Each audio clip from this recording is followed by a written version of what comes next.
enough of us here to call this to order. This is the Monday, August 17th, 2026 joint meeting, special joint meeting of the Planning Commission as well as the Santa Barbara City Council. Would you please join me in the Pledge of Allegiance? I pledge allegiance to the flag of the United States of America and to the republic for which it stands, one nation, under God, indivisible, with liberty and justice for all. Very good. Madam Clerk, would you call the roll, please? Certainly. I will call the roll of the City Council, and then I will call the roll of Planning Commission. Mayor Rouse. Here. Mayor Pro Tem Sten. Here. Councilmember Gutierrez, I think not yet present. Councilmember Friedman. Here. Councilmember Harmon. Here. Councilmember Jordan not present, and Councilmember Santa Maria. Here. And Planning Commission, Chair Boss. Present. Vice Chair DeLucchio. Here. Commissioner Barnwell. Not present. Commissioner Bakke. Here. Commissioner Peterson. Here. Commissioner Wardlow. Here. And Commissioner Wiscombe. Here. Thank you. Thank you very much. Ms. McAdoo, I noticed that on the agenda we have public comment prior to staff presentation. Was that how we wanted to, the order we want to do it in? Okay, very good. I have a couple public speaker slips here. Let's say in the next 5 or 6 minutes, hands either raised online to do public comment, or if anybody wants to submit a public speaker slip. And we have 3 minutes. Does that timer work? Hot dog. All right. High tech. Very good. Then we will begin with public comment, and we'll begin with Rob Fredericks. 3 minutes, please. On the agenda item, just on item 1. Yeah, so we'll go ahead and read the item into the record first, and Madam Clerk, then make sure we know what we're talking about. Very good. Item 1, with glasses. Introduction of the city's Pathways to Yes initiative and initiation of a zoning ordinance amendment to create a Better Buildings pilot program. Thank you. Okay, Mr. Fredericks. Yes, good afternoon, Mayor Rouse, council members, and planning commissioners. I'm Rob Fredericks, the Executive Director, CEO of the Housing Authority of the City of Santa Barbara. I want to thank city staff for developing the Pathways to Yes initiative and Better Buildings pilot program. The goals are worthy: making housing development more feasible, predictable, revitalizing downtown, and advancing the city's climate and sustainability objectives. I submitted a detailed comment letter over the weekend, so I will not repeat all of those items today in the letter. My message this afternoon is simple, and that is, for the Better Buildings program to succeed, it must offer developers a pathway that is easier, faster, and more predictable than the state bonus density law. Developers will not choose the local program simply because its goals are commendable. They will choose the pathway that provides the greatest certainty with the least delay and unnecessary complexity. If the program becomes overly complicated, requires too much negotiation, or adds more hoops to an already difficult development process, applicants will choose state bonus density law every time. If that happens, the pilot will not attract meaningful participation or provide the city with useful information about whether this alternative approach works. That is why Pathways to Yes is so important, and possibly more so than a point system itself. Better interdepartmental coordination, firm timelines, consolidated comments, and a solutions-oriented let's make it happen culture should not be limited to the downtown pilot. Those practices should become the city's standard approach to development throughout the city of Santa Barbara. I would also not eliminate the PRT. Early coordinated input from the city's various departments is a valuable program and can prevent costly problems emerging later.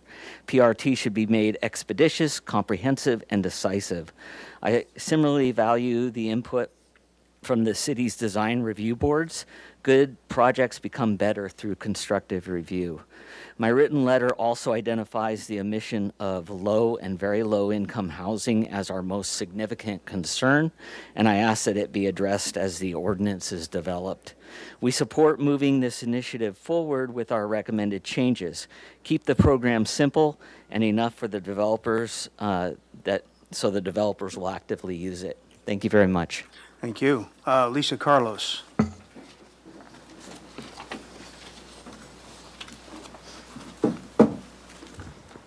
Good afternoon, Mayor Rouse, council members, commissioners. First, this is an admirable endeavor. Trying to solve housing and carbon emissions in one program is exactly the kind of big thinking I want from our city. I'm not still convinced we can do it, but it's certainly worth this discussion in our time. Second, as you know, I've thrown a lot of data at you in a letter I sent over the weekend. I hope staff will take the time to verify it. I'd rather be corrected than wrong. And let me start by correcting myself. My letter says 70% of downtown jobs are low income. That was a county-wide figure from the county's own workforce housing study program and I want to just be really clear about that. My own downtown analysis found this, that at least 37% of downtown jobs pay $40,000 a year or less. I measured it 2 independent ways, once by earnings and once by industry, and both came back at 37%. Of the 18 frontline occupations I checked for downtown, everyone has a median below our very low income limit of $63,750. That's the gap. The program's affordability tier begins, as you know, at moderate income, which is about $99,600 for one person. A waiter's wage would have to nearly triple to qualify. With more reflection, I want to make this point, that on privately owned land, we only have so much control.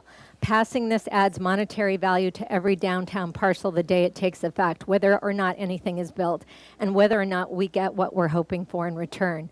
As drafted, a project can earn 160 points for unlimited density from energy and stormwater measures alone, without creating one additional affordable unit beyond what our inclusionary policy already requires. And that requirement is 10% at moderate income. It doesn't touch the very low income levels I described. On public land, we do have control. So my ask is about our sequence here. Before we finalize this program, let's look carefully at what we can control, which is our own public land, measured against our RENA obligation and our housing element commitments. That's where we set the income levels and build for the people who need it the most, the ones that are most cost burdened, the ones earning $35,000 to $40,000 a year, and who drive in every morning to keep downtown running. Once we know what public land can deliver, then we'll know what's left over for this program to fill in. Thank you all for your consideration. Bye. Thank you. Next speaker is Craig Lewis.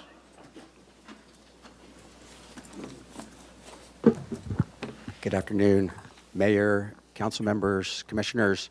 My name is Craig Lewis, and I'm the Executive Director of the Clean Coalition.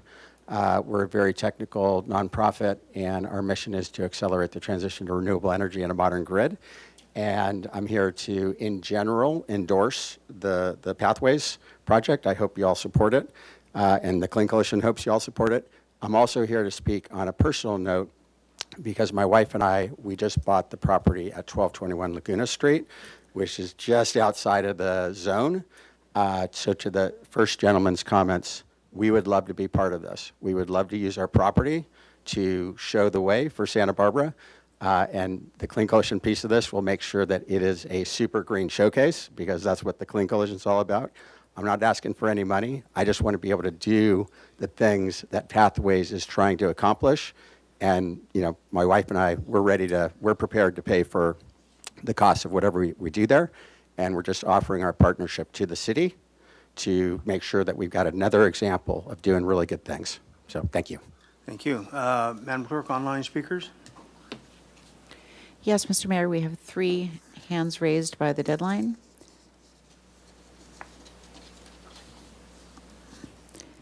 And we'll hear from Linda Honickman, then Ted Morton, then Stacy Rebich-Hispania. Linda Honickman, please go ahead. Thank you. I love the title, Path to Yes. And I love the CEC's ecological framework for revitalizing downtown. And it makes a lot of sense to combine the city's housing and climate action goals.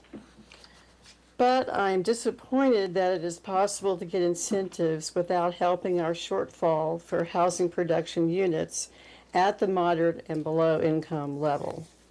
There's a paragraph that starts to earn the points necessary to obtain these incentives, and it lists a variety of community benefits.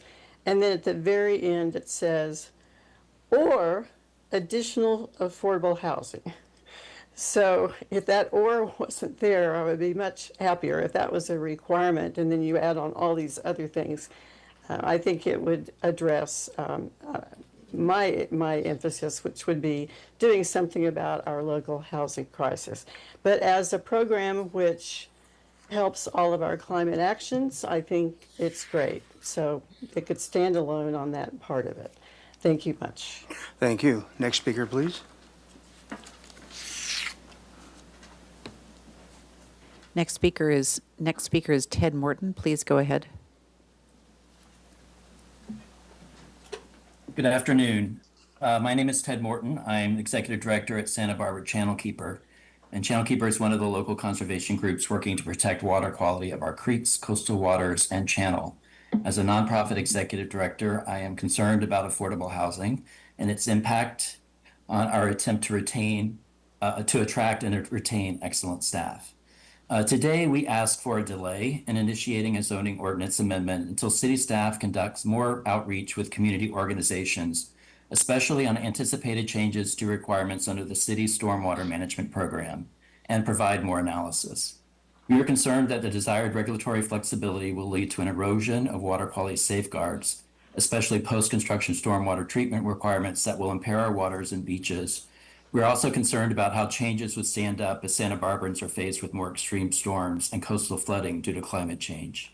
In 2021, the City Council adopted significant changes to the stormwater management program. City staff has since reported that the changes made the program more flexible, equitable, and effective, as well as easier to understand, while also ensuring the city meets the Clean Water Act mandates.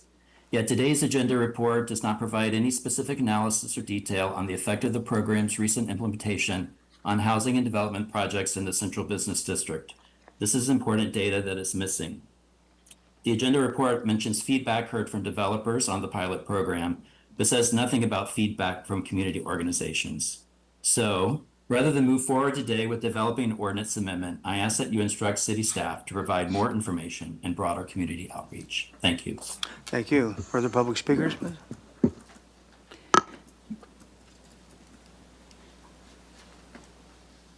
Yes, final public speaker, Stacy Rebich Hispania. Please go ahead. Good afternoon, and thank you for structuring today as a work session that allows public participation before decisions are made on this project. I support many of the goals behind this program. More affordable housing and stronger climate performance are both definitely worth pursuing. My concern is that as structured, the program treats those goals as substitutes for each other rather than asking projects to deliver both. I've submitted a written comment and supporting documents that explain the reasons for my concern in more detail. A couple of the attachments document mechanisms whereby this program is likely to take us backward rather than forward on housing affordability. Because points are fully fungible across categories, a project can reach the program's largest incentive, unlimited density, entirely through climate and ecological features with zero affordability beyond the existing 10 to 15% minimum. A summary of the city's own 2026 housing affordability nexus study shows that that minimum already falls short. That analysis found new development needs roughly 22 to 24% affordability just to break even on affordable housing to meet the demand for services new market rate housing creates. Meeting that 22 to 24% affordable unit target doesn't help solve the existing problem, it just avoids making it worse.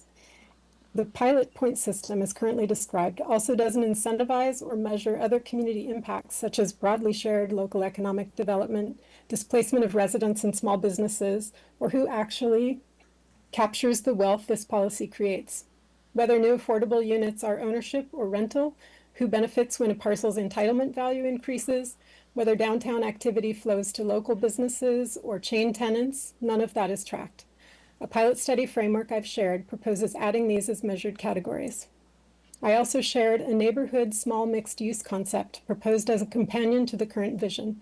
It pairs the same ecological incentives with a community land trust and cooperative ownership model, spreading affordable housing, walkable neighborhoods, and the wealth-building potential of public investment across many smaller sites and more households. My ask today is simple. Please review these documents and the questions I raise in my written comment before making decisions on this project. Thank you, and I'd welcome the chance to discuss this any further. All right, thank you very much. Are there further public speakers online? No, Mr. Mayor. Okay, with that, we'll go to the staff report. Here's how we're going to work today. Staff will give their presentation, then we'll go around and we'll give 2 minutes each for questions for each of the panel members today. Staff is going to note the questions. We're not going to respond to them right away. Then they'll take the bulk of the questions and respond to them once they're all in. So if you have a couple of questions, which is about 2 minutes worth of questions, then we'll give them to staff. After the presentation, staff will respond, and then we'll get back into the deliberations. The timing of which amount of time for deliberations will be dependent on kind of what time we get done with the questions and the responses. So with that, staff presentation, please. Ms. Parenteau.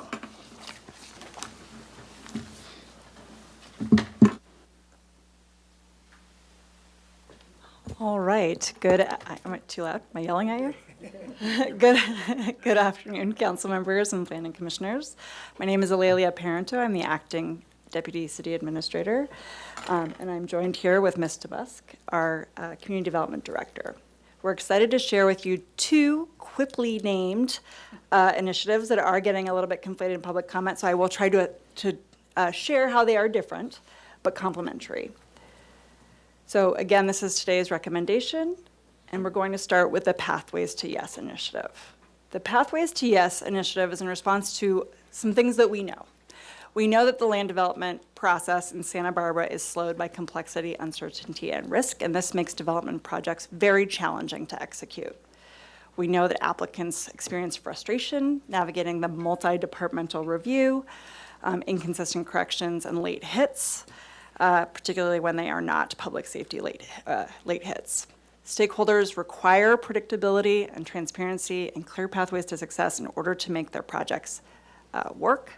And we have many ordinances that are bespoke in Santa Barbara, including 42 zoning ordinances and additional building and safety and other policies that really, when layered upon each other, can create difficulty in executing these projects. Additionally, we have climate and ecological goals that we do need to meet, as stated in the public comment period, but that we need to meet without increasing housing cost or delay. So the key objectives of the Pathways to Yes initiative are to improve the customer experience. We want to make sure that applicants are met with really great customer service and can leave the process feeling good about the information they were given. Streamline the navigation of city, state, and federal regulations. There are some things where the city has flexibility and some where we simply do not. And speaking in plain speak to the applicants to really get them that information. We want to empower city staff to find creative solutions. Again, where that flexibility does exist, how can we get to yes instead of defaulting to a no and we don't know the answer?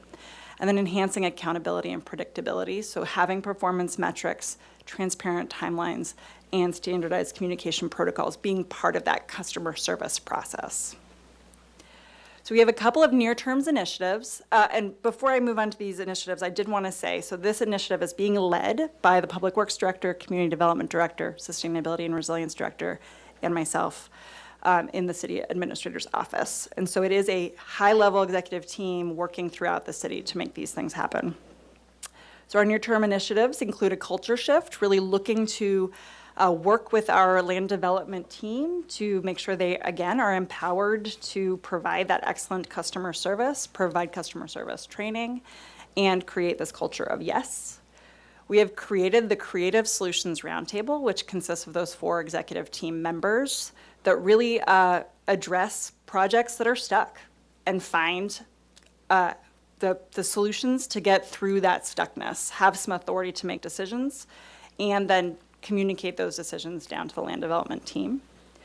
We are currently in the process of initiating an ordinance audit, so a list and catalog of all of those bespoke ordinances we just spoke about to identify ones that perhaps are worth revisiting. Do they still serve the purpose they were originally intended to serve? And bring those back to both of your bodies for evaluation later, probably in the next fiscal year. And then the one that we'll be discussing mostly today, the Better Buildings Pilot Program. So I won't go into detail on that one.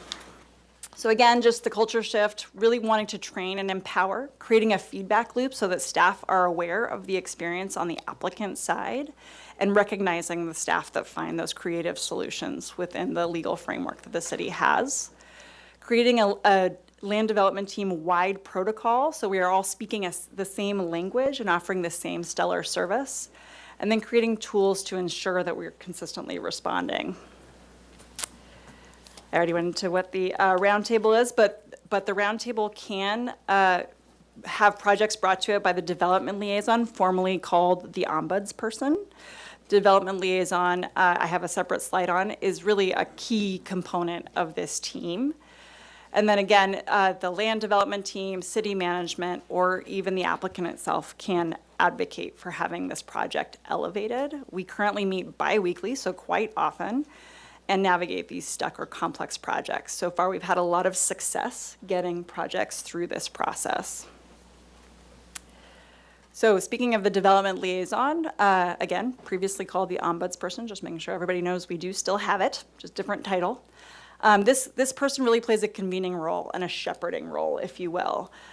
Katie Mamulski is actually in the crowd here. She is our development liaison, and she is doing a great job tracking projects, making sure that if they're getting stuck, that they're getting the appropriate attention that they need. She is the applicant's guide, translating requirements into plain speak, if you will, so that it's clearly understood what the city is asking for them and creates the roadmap for those applicants.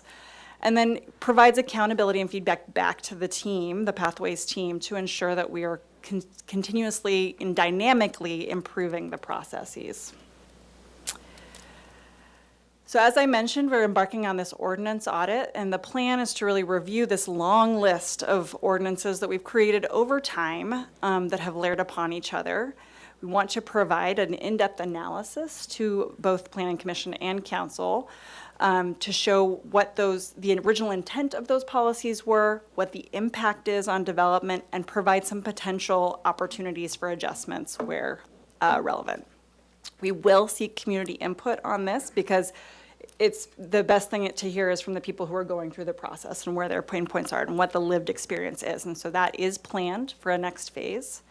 Identify areas of flexibility for the rules that we do not want to back away from. Are there places where we can create these flexibility pathways that staff can handle at the counter? And a really important thing we want to handle as part of the ordinance audit is how to handle late hits. If they don't pose a safety threat, is there a way to allow a project to move forward without creating tremendous cost or uncertainty? And then lastly, as I mentioned, we will bring it back to both of your bodies for direction on implementing changes. Again, I'm going to talk about the Better Buildings Pilot in a moment, so just enjoy this pretty graphic. And how it all works together. So really the goal of all of these things working together is that we create these pathways to yes. We get projects through in a more timely manner, in a more pleasant manner, and we get the projects, particularly the housing projects, built for our community. So with that, I'm going to transition right into the Better Buildings Pilot Program. And before I go into the background, I just want to mention, particularly in response to some of the very thoughtful public comment we received, we are at the ground floor of this process. We today are just initiating the conversation, getting direction from you to look into this further. And everything in the existing draft, including the points as they are laid out, is just that, a draft that requires more input and feedback. To date, the feedback we've gotten has been really, really valuable, and I am confident we'll create a better ordinance. So as background, as we know, we're facing challenges in housing production, climate mitigation. We do have a decarbonization goal by 2035 in the city of Santa Barbara, and downtown revitalization, that economic vitality piece. But that also creates opportunities. Tangentially, the Sustainability Committee, which consists of 3 council members, has an interest in having the city adopt the ecological framework for a downtown core as developed by the Community Environmental Council. When we looked at this through the Sustainability Committee framework, a lot of the elements in the ecological framework are already implemented through the city's processes. Not all, but many. And so we really struggled to find a way of adopting the framework as an actionable item. This Better Buildings pilot is intended to do just that, to try and implement the ethos and criteria of the framework while also pushing to get more housing built downtown. It is not the silver bullet solve to affordable housing. I can tell you that right now, and we will require a quiver of solutions in order to do that. But it is aiming to test a theory of change of if the city is willing to create more flexibility in our requirements, do we get more housing? That is what we're trying to prove. Additionally, housing is climate action. You will hear myself and the members of the Sustainability and Resilience Department say this over and over again. Housing is explicitly climate action and probably the single best thing we can do to meet our climate action plan goals, particularly when it's infill housing. That way you reduce vehicle trips traveled, you use your utility infrastructure very efficiently, you support local businesses and the circular economy, you reduce pressure for outward expansion. As has been mentioned, we have lots and lots of commuting to outside jurisdictions, and you improve the health outcomes and lower climate risks of our community. Additionally, new construction is a double whammy. If we build new buildings without these ecological principles in place, we are locking in emissions for decades to come. We are not building buildings for 5 years, we're building them for 50. And so we really need to get that construction piece right from the outset. Going back to my comment about the quiver of solutions, the problem we're trying to solve is this housing dearth downtown. In the last 5 years, we've had 248 units built in Santa Barbara. That is through 10 projects, and it's about 41 units per year. And almost half of those use the state density bonus law. This is significantly below our RENA targets and significantly below the 1,000 to 2,000 units projected to be needed to make State Street Master Plan work. So where traditional approaches fall short is that the current model, again, layers all of those individual requirements on top of each other without really considering how they interact with one another. The Better Building model actually takes a step back and allows the developer to do what's right for their space. Not every project is created equally, and that's why you will see on the proposed matrix that will be changed, that's why you will see, for example, you can earn points for doing more stormwater, or you can use points to do less stormwater, because again, not every site is created equal. And so really creating that flexible pathway that is based on outcomes, not regulation. We like to say that we're really aiming for a lot of more really good buildings instead of regulating to the perfect building, because that is the feedback we have received from our community, is that we keep trying to add new rules to get at just the right building, and therefore we're not getting any. And so again, really considering all of these rules were put in place for really good reasons, but the ultimate result is we're not getting the development at scale that we need. This whole concept builds upon the adaptive reuse ordinance, but extends it to mixed use buildings and extends it to both reuse and new housing. So we're hoping this provides predictable opt-in standards that doesn't overcomplicate the system, and that is really our goal, is to create something that is flexible, not overly prescriptive. We're proposing a 5-year pilot with regular checkpoints within that time frame that we do anticipate would be highly iterative and dynamic. We don't anticipate that the pilot program we all decide on when we come back will be the pilot program in 5 years. We're going to have to take what we learn and adapt. It is currently proposed to be the central business district. And I'm sure we'll have questions about that I'll let Ms. DeBusk address. And again, flexibility is key. So the idea with this, however the points shake out by the end of this process, is that you would provide community benefits, whether it's affordability or climate benefits. You would earn points that would be based on their actual effectiveness as a climate benefit or a community benefit. They would not all be created equal. You could use those points to buy incentives, and the result is that we would get better buildings. Just in case you don't know where the central business district is, here it is, this map. Can I start here? No, this is still me. Okay, still me. So we've categorized benefits and incentives in a few ways, really under affordability, climate and energy, ecological and resilience features, like stormwater, for example, mobility and public realm improvements, whether you put in a paseo or some bike storage that encourages e-bike for families and residents transportation, and then circular economy and low carbon materials. A lot of embedded carbon in buildings is in the building materials, so trying to get at some of those. And then some of the incentive categories include density, so more capacity, more flexibility in how you reach your different targets for entitlements, more certainty in the process, and hopefully the result is lower costs.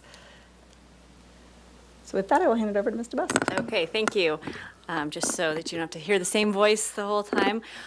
This is a list of the incentives that we have identified in the ordinance. And as discussed, this is a starting point. We took a stab at identifying incentives that we thought would make the most sense, but it's absolutely open to feedback. And the same with the points. We started trying to calibrate points, but that's going to be ongoing as we move forward with this ordinance. So some of the incentives are additional density, reduced open yard, reduced vehicle parking, although because this applies to the central business district, there's already no parking required through AB 2097, et cetera. Also, a modified building height definition.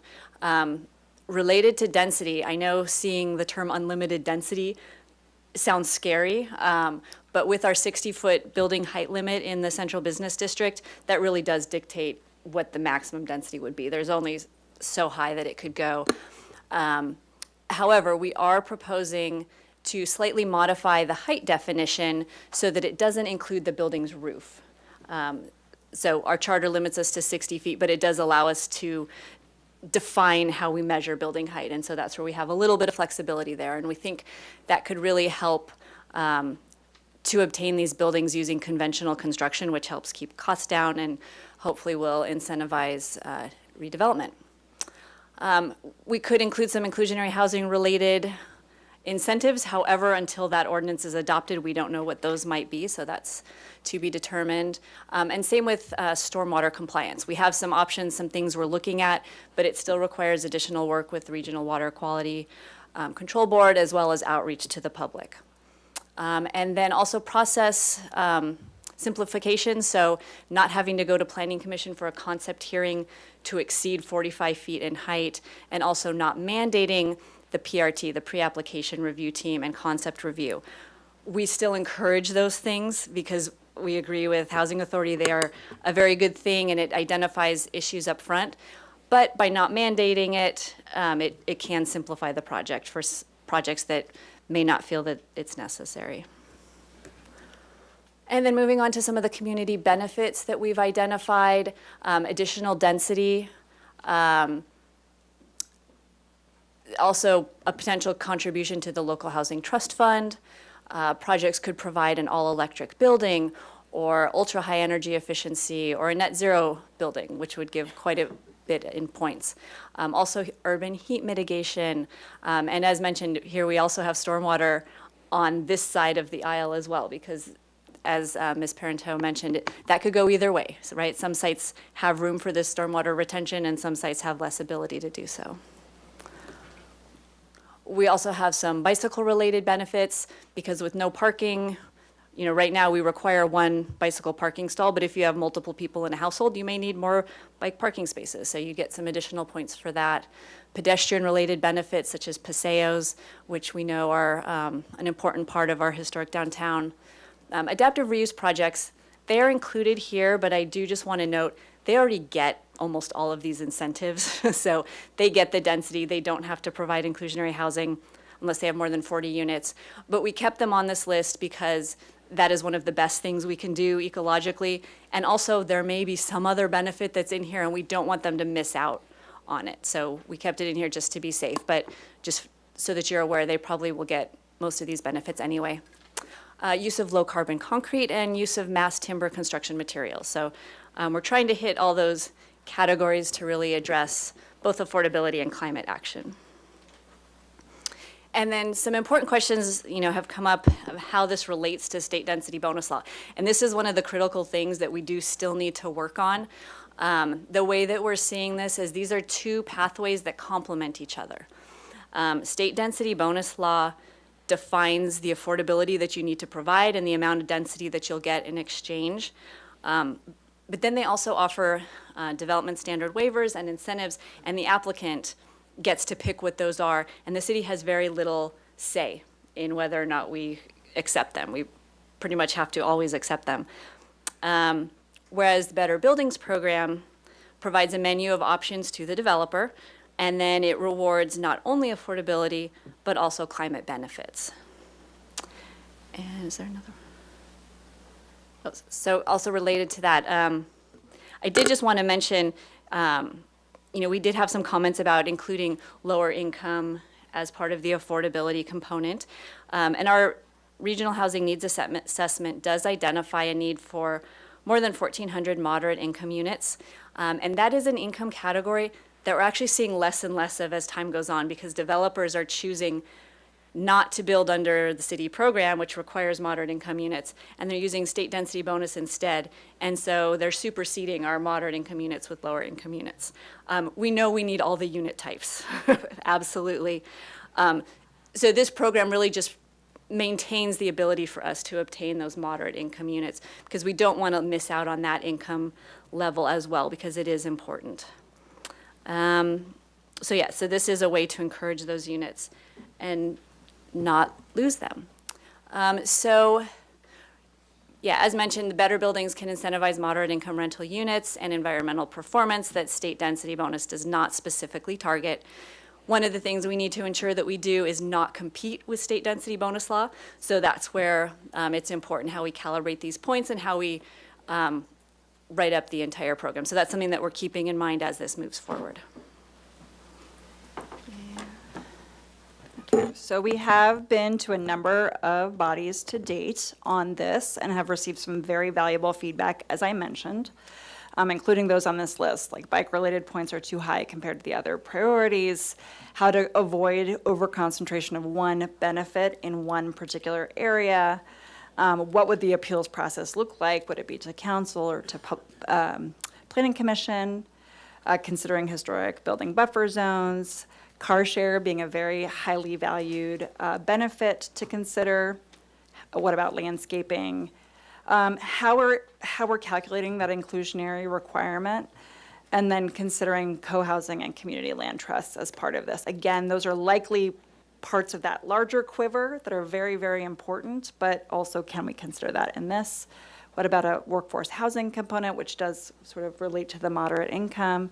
And then making sure to include, when we come back to you with our revised points proposal, comparative projects, how different projects would fare going through the different programs available to them.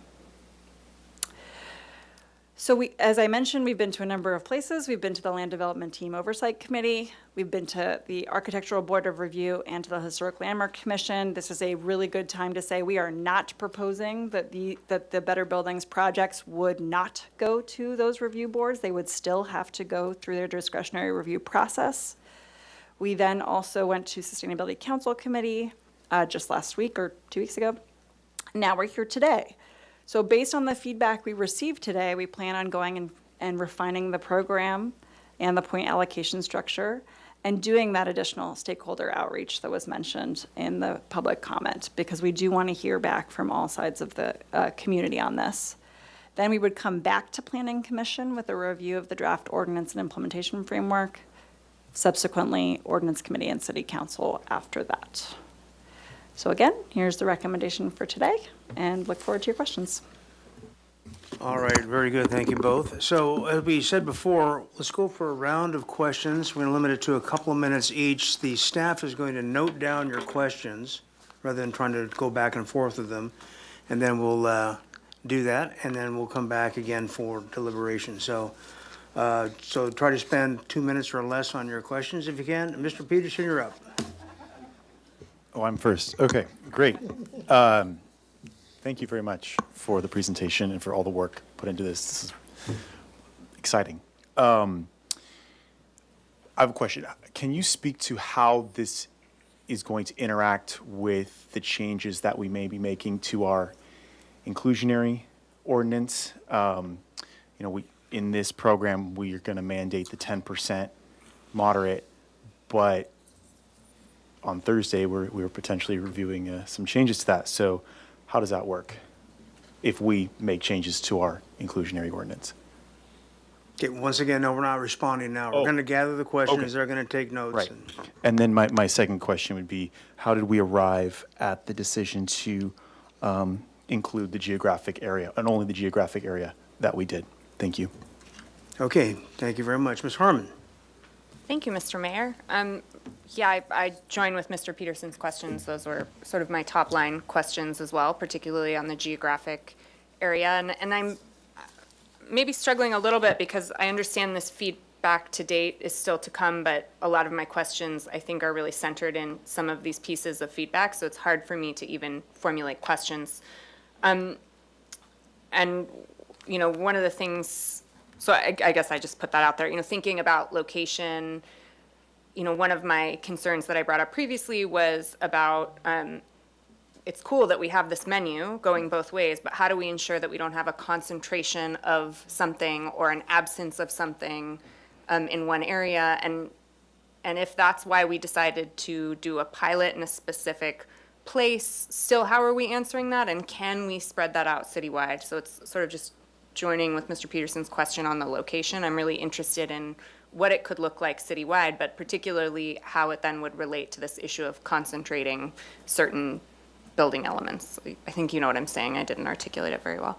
And then the other question that I have really is around the very low and low optionality. And I know this is just questions, but I want to say not every program has to be about everything. And I strongly agree that we need moderate units.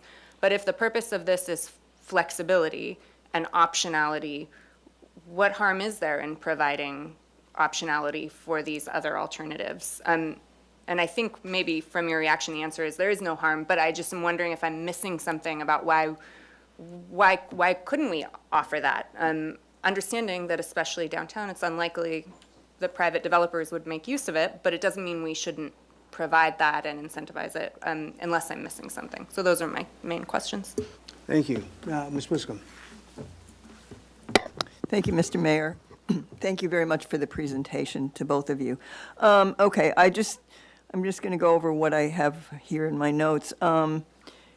Your initiative includes several related actions, and one was developing infrastructure solutions, including potential off-site stormwater improvements that can address requirements more effectively than project-by-project approaches. So what are some of these potential solutions that are being investigated, and where does that stand? The next one is, which I think has been asked at sustainability, but I don't think it got an answer, is the inclusionary requirement based on base density or on additional density? And I think that needs to be made clear. And then I questioned the $50,000 contribution to the local housing trust funding, earning 10 points, and how was that determined? How is the incentive of inclusionary housing related to be determined? That's one of your categories, to be actually determined. Are you waiting for a draft ordinance to go through the pipeline to determine that?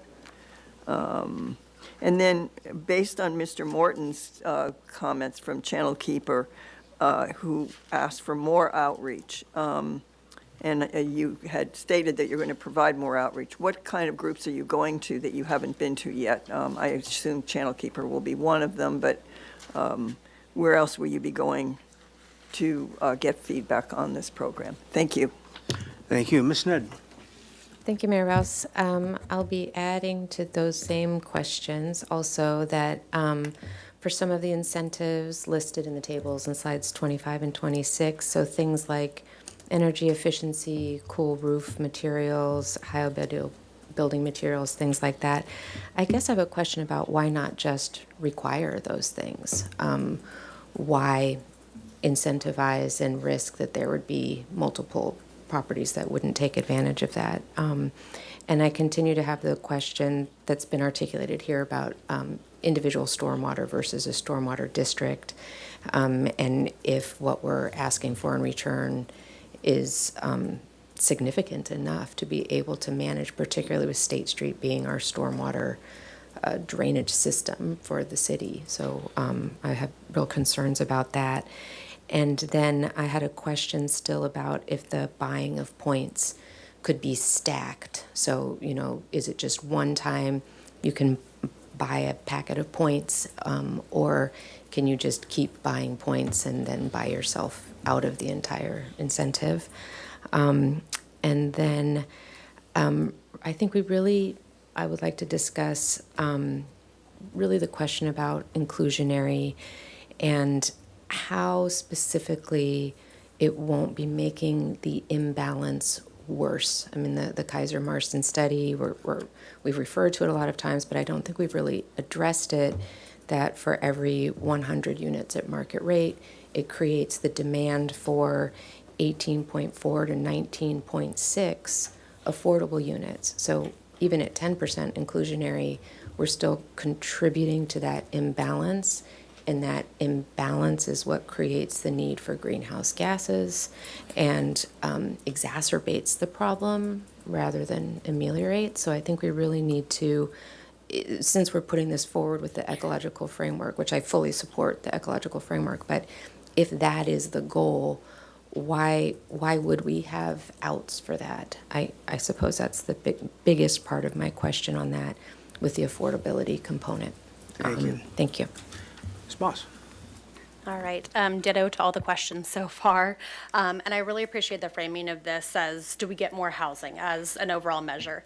And I'd ask that we consider, do we get more housing that we need the most?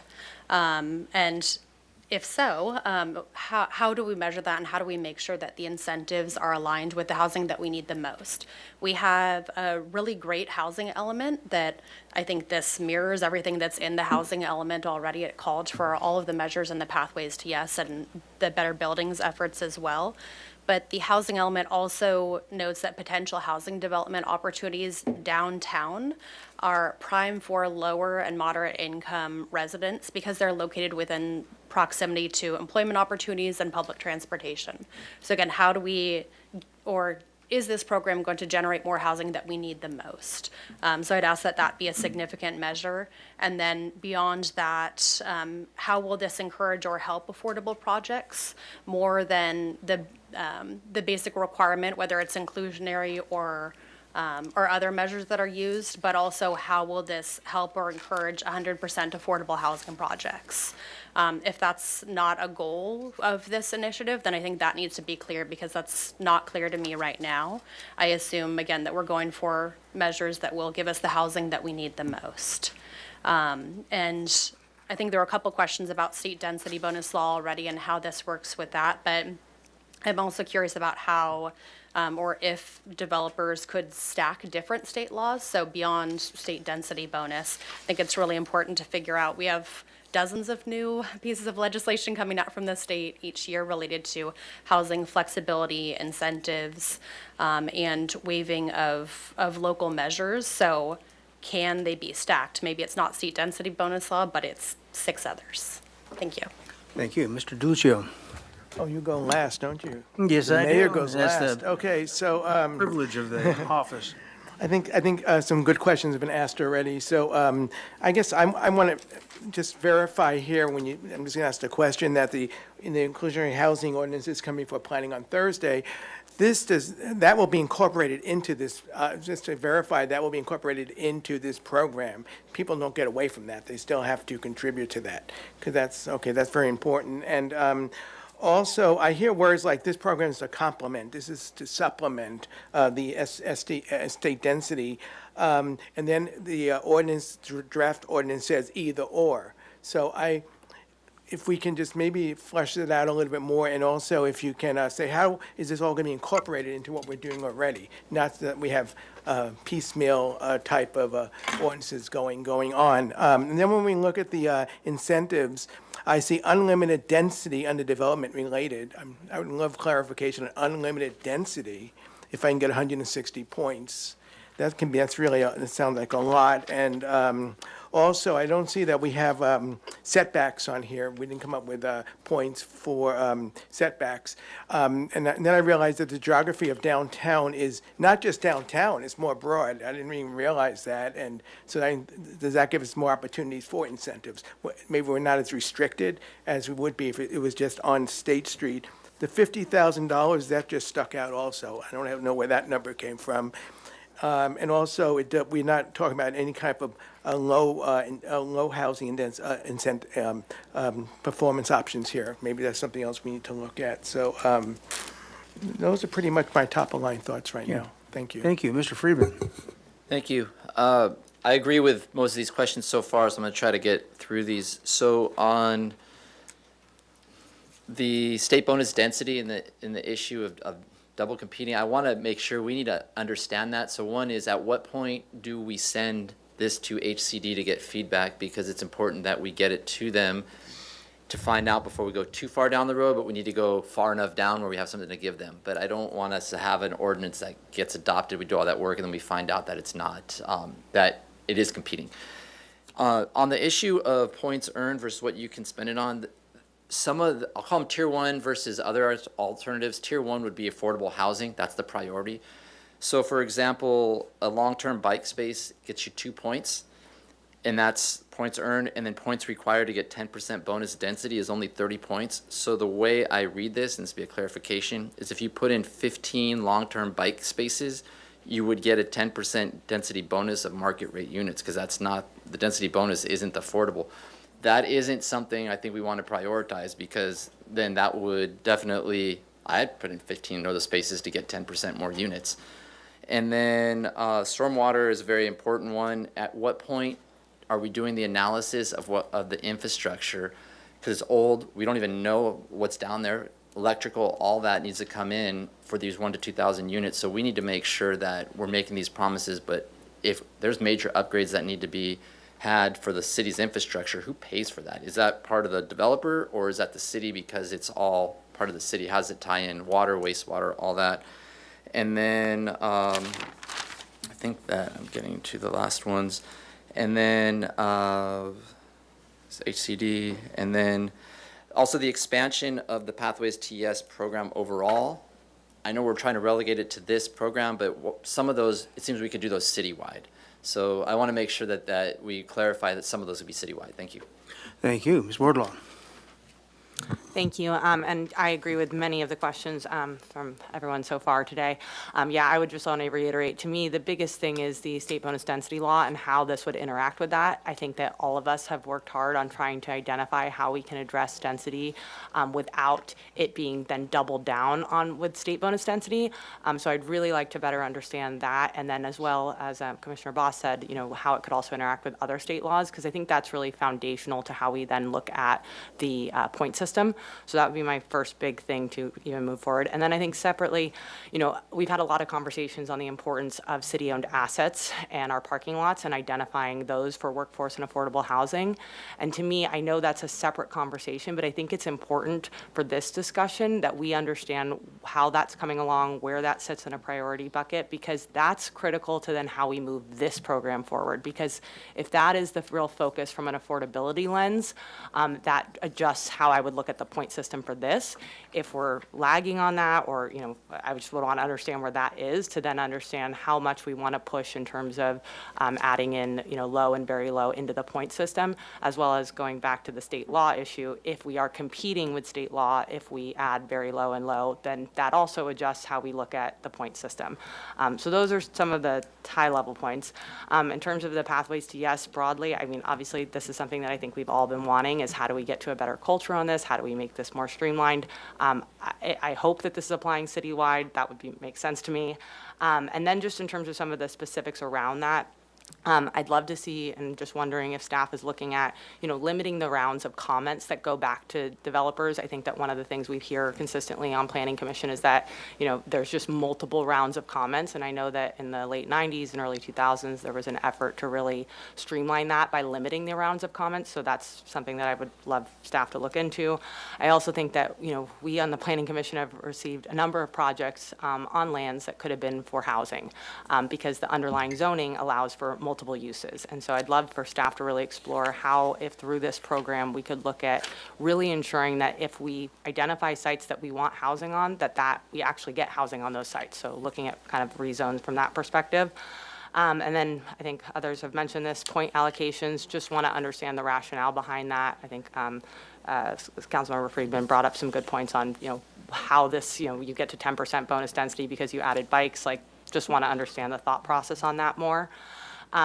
Then on another aspect of points, when we're looking at adaptive reuse, and especially since this is through the lens of climate, I think it's important that we give more points to folks that are pursuing adaptive reuse projects, and that we're actually doing the policy work necessary to make adaptive reuse more viable for people to pursue, like specifically around, we have all these, not too many, but we have lots downtown that are narrow. I'm going too long, huh? You're out of time, Okay, I'm and out of time. it's also questions at this point in time. We will be coming back for Well, deliberation. my question is if you guys can look into, the long lots and how we could split them in half and make it easier to build housing. And then my last question is, why would we only come back in 5 years? one in Maybe we every should come back crowd. earlier. Okay.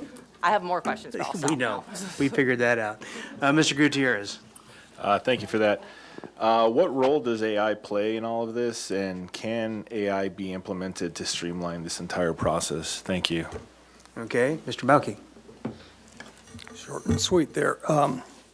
First off, I'd like to second all the comments the council and the commissioners have put before, because I had a number of those. I'll take a little different spin on this, which is, has anybody sat down and looked at the feasibility of this program? Because each of these elements that we are giving bonuses to or points to have costs and also have economic value. And the question is, somebody ran those numbers as compared to what a developer could do using state density bonus. Because this effort, in my opinion, would fail if we don't have something that is a net positive to the development community. So to the extent we can get a feasibility analysis, that would be very helpful. Has there been any consideration of adding some kind of objective design standard layer to this effort to streamline and clarify what we want from the development community? We have those for other areas, but it does not include the CBD, at least my understanding. And have you sat down and looked at what the possible unintended consequences of this would be?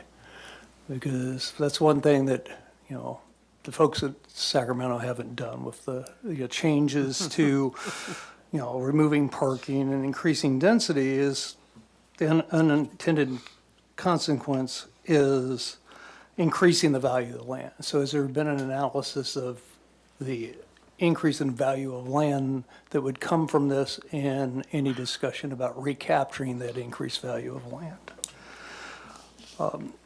The other concern I have is, and it was mentioned by others, which is the State Water Control Board has different requirements in different districts, but historically it trickles from the San Francisco Bay down to us. So has there been any consideration of using their current standards, because it will be here at some point in time? And that's at least some of my list. Thank you. Thank you. Ms. Santa Maria. Thank you, Mayor Rouse. I'll just list these. Very much agree with the majority of the questions that have been listed, but I would love for us to take a look, or if I'm wondering if we have taken a look at capping certain categories of points earned. So I know Commissioner Wardlow, Mr. Friedman also mentioned, we talked about 15 bicycle units gets you 10%, but also think about 80 bicycle units could get you unlimited density. And so, or bicycle parking. So if certain community benefits and points earned may need to be capped so that we don't end up with those unintended consequences. Yeah, curious if there's any drawbacks to piloting this citywide, and wanting to see like how we envision that we reconcile that this pilot could result in buildings that advance climate goals, but they still, the produced units still remain outside the financial reach of the average employee of the city. And so it may not actually cater to our city's workforce. And then along that same route, if the housing built downtown is not accessible to the average city or downtown employee of that workforce income level, how is that going to affect one of our main goals, which is to reduce greenhouse gas emissions from vehicle miles traveled? And then I think everybody asked a variation of this question, but essentially, how do we see the addition of base density units for low and very low income households working within this framework? Is there something that prevents it? Is there a reason why we didn't include it at first? And how do we see that being integrated with the inclusionary housing ordinance that is coming back? Thank you. All right, thank you. Good questions all. I had just a couple of quick ones myself. Will there be, out of these efforts, documents produced that are guidelines? For example, if you want to talk to people who are land use consultants, even property agents and whatnot, will they be able to access this information so they can more expeditiously inform their clients of what they're looking at when it comes to develop this? Second question is always going to be a touchy one, but since we have one of the highest standards of stormwater development, has there been a bang for your buck analysis of where we are versus the surrounding and required agencies, superior agencies to stormwater capture? Because I know that has been a bugger in some of the other projects coming along, and I know we're talking about it with State Street Master Plan, so I would like to know where we are with that. And then lastly, in all of this, we talked about customer service, and one of the biggest things we talk about or don't talk about is initial communication. And what can we speak a little bit to how a client or an agent or a land use consultant first approaches a project so they can get as much information upfront as they can possibly to go in. All right, with that, I'm going to turn it back over to staff. You may choose who wants to answer what. I think it kind of delineates between the two sections of your presentation. And then after that, we'll have a round of deliberation. Hopefully we got them all. Let us know if we didn't. I think And how you can read that. You were writing feverishly there, I know. Yeah. I will start, and I'll try to hit as many of the zoning ones as I can, because I think there's a lot of similarity. So first off, how will this interact with inclusionary? That is to be seen. We hope that once we have the inclusionary ordinance that's been reviewed by Planning Commission, that'll give us some guidance as to where that's going, and then we can consider whether this program should provide incentives beyond that. But to answer the basic question, you still must do inclusionary housing with this program. You cannot eliminate that mandatory 10% that the city requires. So that will still be part of this program. And this program was intended to be for things that go above that. So 10% is our baseline on that. Let's see, and how did we decide on the central business district as the area? It's a very good question. We did consider, we started with that because the regulations in the CBD are very similar, and they're also less restrictive than in other areas of the city. So we didn't have to worry so much about setbacks because there weren't setbacks. And so it gave us a more narrow focus. We did consider expanding it primarily to include housing sites that were identified in the housing element, because we thought, hey, that would be a good way to incentivize that. But it just started to get a lot more complicated. Parking is different. Those are in different areas of the city. So it was a lot easier to write up standards when we were focused on the downtown. We also know that with the State Street Master Plan, it felt like a good thing to incentivize housing right there, give us a focused area so that we can see results maybe a little more streamlined. So that's why we started there.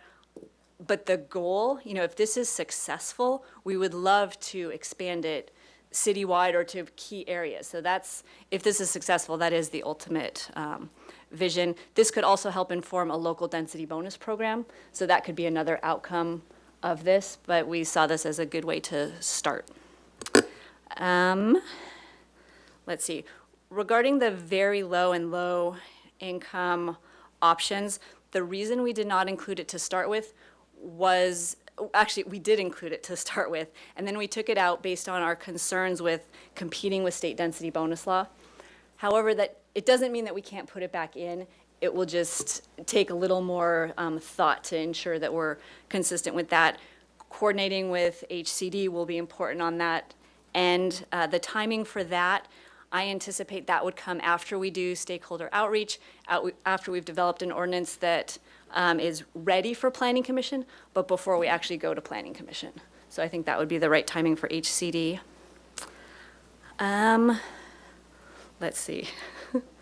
The inclusionary housing, yes, that would be still based on base density. So, and just to be clear, that's base density the way that the state defines it. So it's really based on the general plan density of up to 63 units per acre. So that is the base that we would be working off of. Let's see. Could the points be stacked? Yes, if I'm understanding the question correctly, yes, they could. We've identified certain things where you could, if you repeated the community benefit, you could repeat the points, but also certain things where we said, no, this is a one-time point value. So I think each incentive will be treated a little bit differently, and that's something that we're going to need to just look a little more closely at. How will this not make the affordable housing imbalance worse? It's a great question, and I think similar to our inclusionary housing ordinance, according to that housing study, it would, right? Because we're not getting there.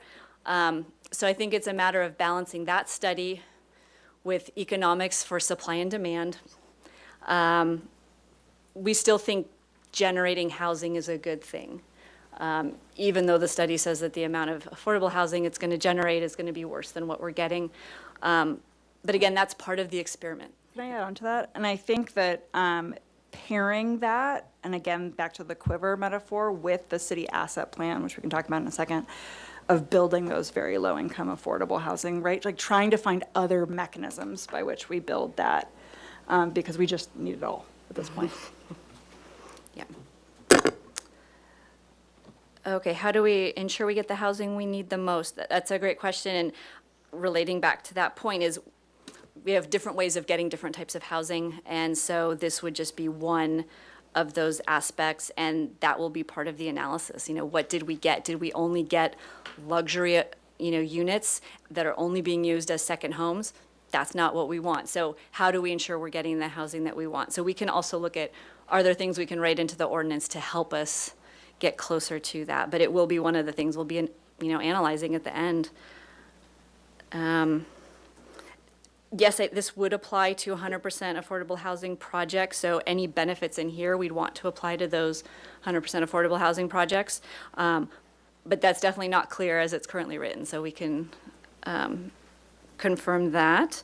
And can developers stack the state laws? That's really the question we need to look into more closely with our attorneys, with HCD. I think for the most part, yes, they probably could stack those laws. So that's where we need to look at this very carefully and just make sure that we're not having those unintended consequences. And just building on that as well, because one specific concern with that came up regarding the density bonus itself, of whether a project could go through Better Buildings, get a density bonus, and then reset its base density, and then go through state density and get additional. So where we're headed with the attorneys on this one is setting base density. It does not change. It cannot change whether you participate in one project or program and another.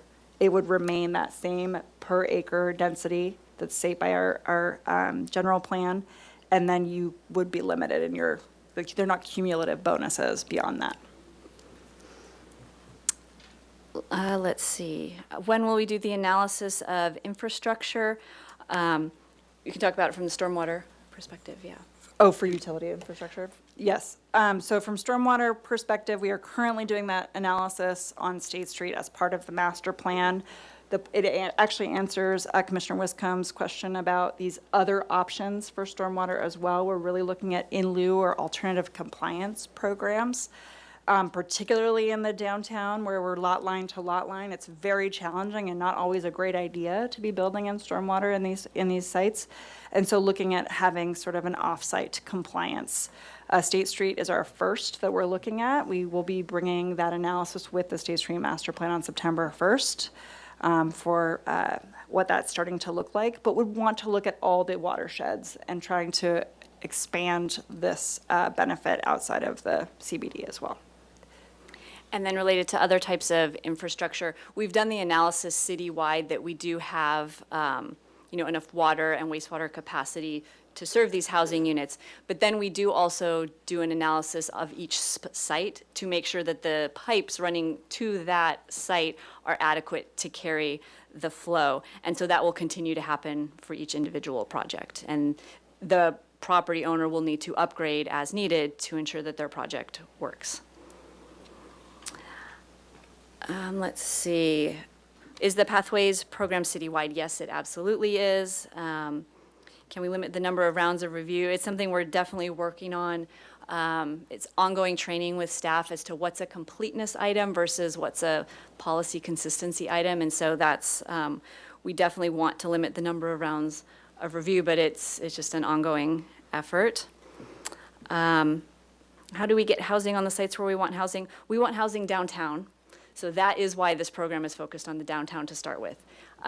Yes, there may be sites downtown that are slightly more desirable for others. There were some identified in the housing element, but just overall downtown is where we want the people living. So that's why we've started with that area.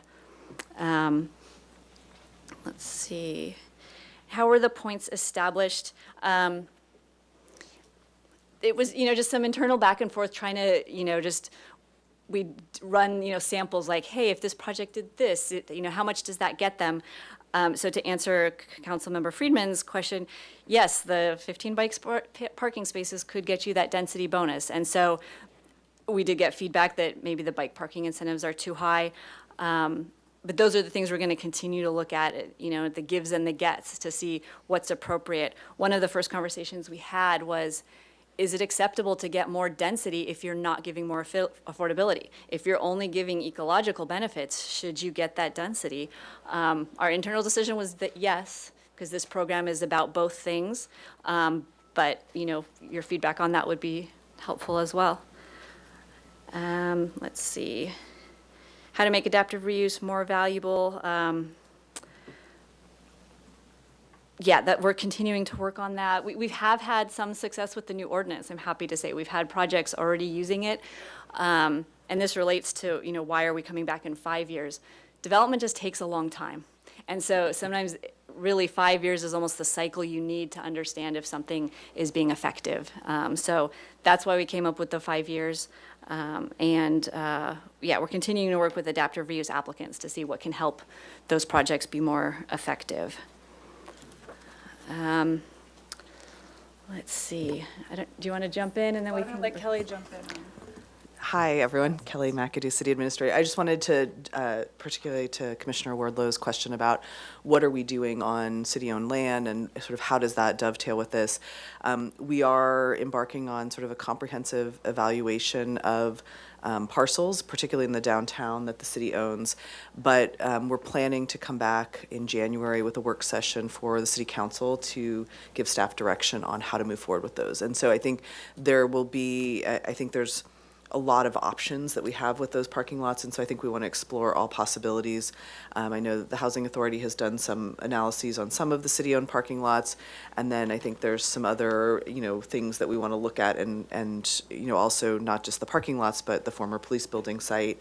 And so we want to bring back sort of a short list of those parcels for staff to really focus on in the near term, the ones that are going to be like the easiest to think about in terms of developing housing. So that conversation is coming forward, and so I think these are married together because I think they're not, we can't think of them separately. They're all part of a package to create more housing in downtown. So I just wanted to share that in terms of the timeline for what we're thinking in terms of bringing that back for initial conversation with council and direction. Okay, and then going back to the beginning to get the ones that Mr. Bus did not get, how do we make sure we don't have an over concentration of a benefit in one area? Councilmember Harmon asked that. And I think that though this is a 5-year pilot, it would have very regular checkpoints, annual, biannual, where we are checking in on what's actually coming through and have go or no go or pivot moments at that point. And then would adjust points accordingly, right? If we're getting too much of one thing, clearly it's not, the incentive balance is not accurate. The $50,000 local housing trust fund contribution, how is it determined? Again, sort of trying to figure out what we're needing to get at through this program, and we'll come back with a further analysis on that. Why not require things like energy efficiency and cool roofs, for example? Again, just trying to make this ultimately flexible and not create too many rules, but could look at, you know, if you do a pairing of different incentives, you automatically get something. Like, we could look at that, but didn't want to over-regulate on this program. For stormwater, really concerned about State Street. Again, that's hopefully being addressed through the State Street Master Plan. And so feeling a lot better about the stormwater infrastructure there. And also, to be clear, we're not eliminating stormwater compliance. We're suggesting that for these projects, they can purchase the right to go to the Central Coast rules, which still create a backstop on stormwater compliance. How will we encourage or help more affordable projects? As we talked about, this does have some points. We'll work on those points to try and encourage more affordable projects, but also really focused, as Ms. McAdoo said, and beyond even the city assets, we're working on an entire housing action plan that will outline that quiver. All of those elements will go to our many stakeholders, including the housing advocates, the environmental groups, our development community, and just our community at large. So in answer to your question of who will we go talk to, that is the plan. We clarified that. Clarify unlimited density. I think so. Did you define that? Limited density? Just defined by the 63 units per acre? Is that it? So I guess I don't understand the question. The question was whether we could clarify what unlimited density meant. Unlimited density just means there is no numeric limit. You could do 1,000 units per acre if you can fit it. As I mentioned, though, with our 60-foot height limit, that's what constrains density. I think the biggest reason someone might choose to use what we would be calling unlimited density is in order to do micro units or something like that, where it's a different housing type. Otherwise, the reality is it's tough to do more than, you know, a 50% increase or maybe 100% increase on the density that's already allowed. Then can we come up with points for setbacks, and we will look at that. Can AI be implemented to streamline the process? In a separate effort, we are exploring how AI could be used more in the pathways conversation, not so much the better buildings. So more to come on that. Have we looked at the economic feasibility? Today, we're just trying to get a go or no go, and then we will come back with the economic feasibility once we've, you know, further finessed the point system. Obviously, this will only work if there's an economic incentive to the developer to do so, and so that is our goal. Objective design standards, that does exist in the Central Business District? Correct. Our existing odds program still applies downtown, and so any developer could choose to use it even with this program. Have we looked at possible unintended consequences? As you've heard today, we've batted back and forth all of the different goals and sort of limitations of the program. We will continue to do that. Again, we're really trying to take a bit of a risk here and try something different. And so can we anticipate every unintended consequence? No, we cannot. But that's where that annual review and go or no go really kind of comes in and is very important. Can we cap certain categories of points? Yes, absolutely. We can do that, I think. How do we reconcile this could provide more units, but not affordability? Again, try to address affordability through that multi-pronged approach. Will documents be produced to provide guidelines? Yes, we can do that once we've defined the program. But have we done a bang for your buck analysis of the stormwater program? When we have spoken with the development community, we heard 3 things: limit development, and they were consistent across the board. And that was the process, the development process through the entitlement process, It was time is money, and stormwater were the three limiting factors of why developers aren't building more. And so we understand the stormwater is very expensive. In fact, we're hearing as high as 30 to 35% of a total project cost. And so we are looking, that is why this program looks to provide relief there. And we are looking, probably the first thing of the ordinance audit that will come back to your group is a review of options for the stormwater program moving forward. And then customer service, so we will just continue to work on training for customer service, potentially even bring an outside trainer from an industry that is very good at customer service to try and create this culture of yes in our I think also having the development liaison gives a point person for any new developer coming in as a place to reach out to, so that's critical. I think that was all of them, That was all it. of the questions. Well, very good. That was great. Now, what I'd like to do is we're going to go through and have everybody give a deliberation with a limited time. But first, would you give us an illustration that says initiate a zoning ordinance amendment for the program? Can you tell us exactly what you think, how that's going to be put together before we deliberate and give you our feedback on that? What are the steps that are going to be to go to, obviously, we're not writing an ordinance today, but how do you think, what's the structure is that going to be? Is that going to be building department to the legal department, building department to the ordinance committee? How do you see that happening? So we will take all the feedback that we've heard from all these groups, design review, this joint meeting, and we will meet internally to kind of knock out some of the things that we think are issues. We will go to the individual departments, talk through the different point levels, and make sure that internally we feel good with it. We will coordinate with the city attorney's office as well. Stakeholder meetings will also be held. We'll be reaching out to people that we got public comment from, as well as, general stakeholders. And ultimately, we'll have to do additional work with HCD, with Water Quality Control Board to ensure that, what we have is solid. So that it will take some time. Then after that, we will go to Planning Commission with a draft ordinance. All right, very good. So what I'd like to do is go back to everyone with a 5-minute time budget this time, and have you give your feedback and deliberations about what we're doing. And if you can, then see if you can answer basically any questions about moving forward, if moving forward is in fact what you think we should be doing, direction to staff, in other words. You don't want to go first, do you, Mr. Peterson? I can go the other way. Actually, I can start with Miss Santa Maria. We'll go the other way. Give you a break. Thank you, Mr. Rouse. Yeah, Mr. Peterson, you just got saved by the bell. Okay, well, thank you so much. This is clearly a long time coming, and I think the goals of this are admirable, but I think we do need to reconcile if what we are aiming to accomplish is actually what this framework as it's laid out is actually going to accomplish. There's going to be a lot of amendments, and it's very encouraging to me that all of the majority of the feedback and questions I've heard from all of my colleagues here all sort of point in a very similar direction, that we need more housing, but we need housing that is of the income levels that are needed here. It does include moderate, but it is going to have to also include low and very low income. There's a lot of things that are going to be intersecting, right? We have the inclusionary housing ordinance coming back, and we have.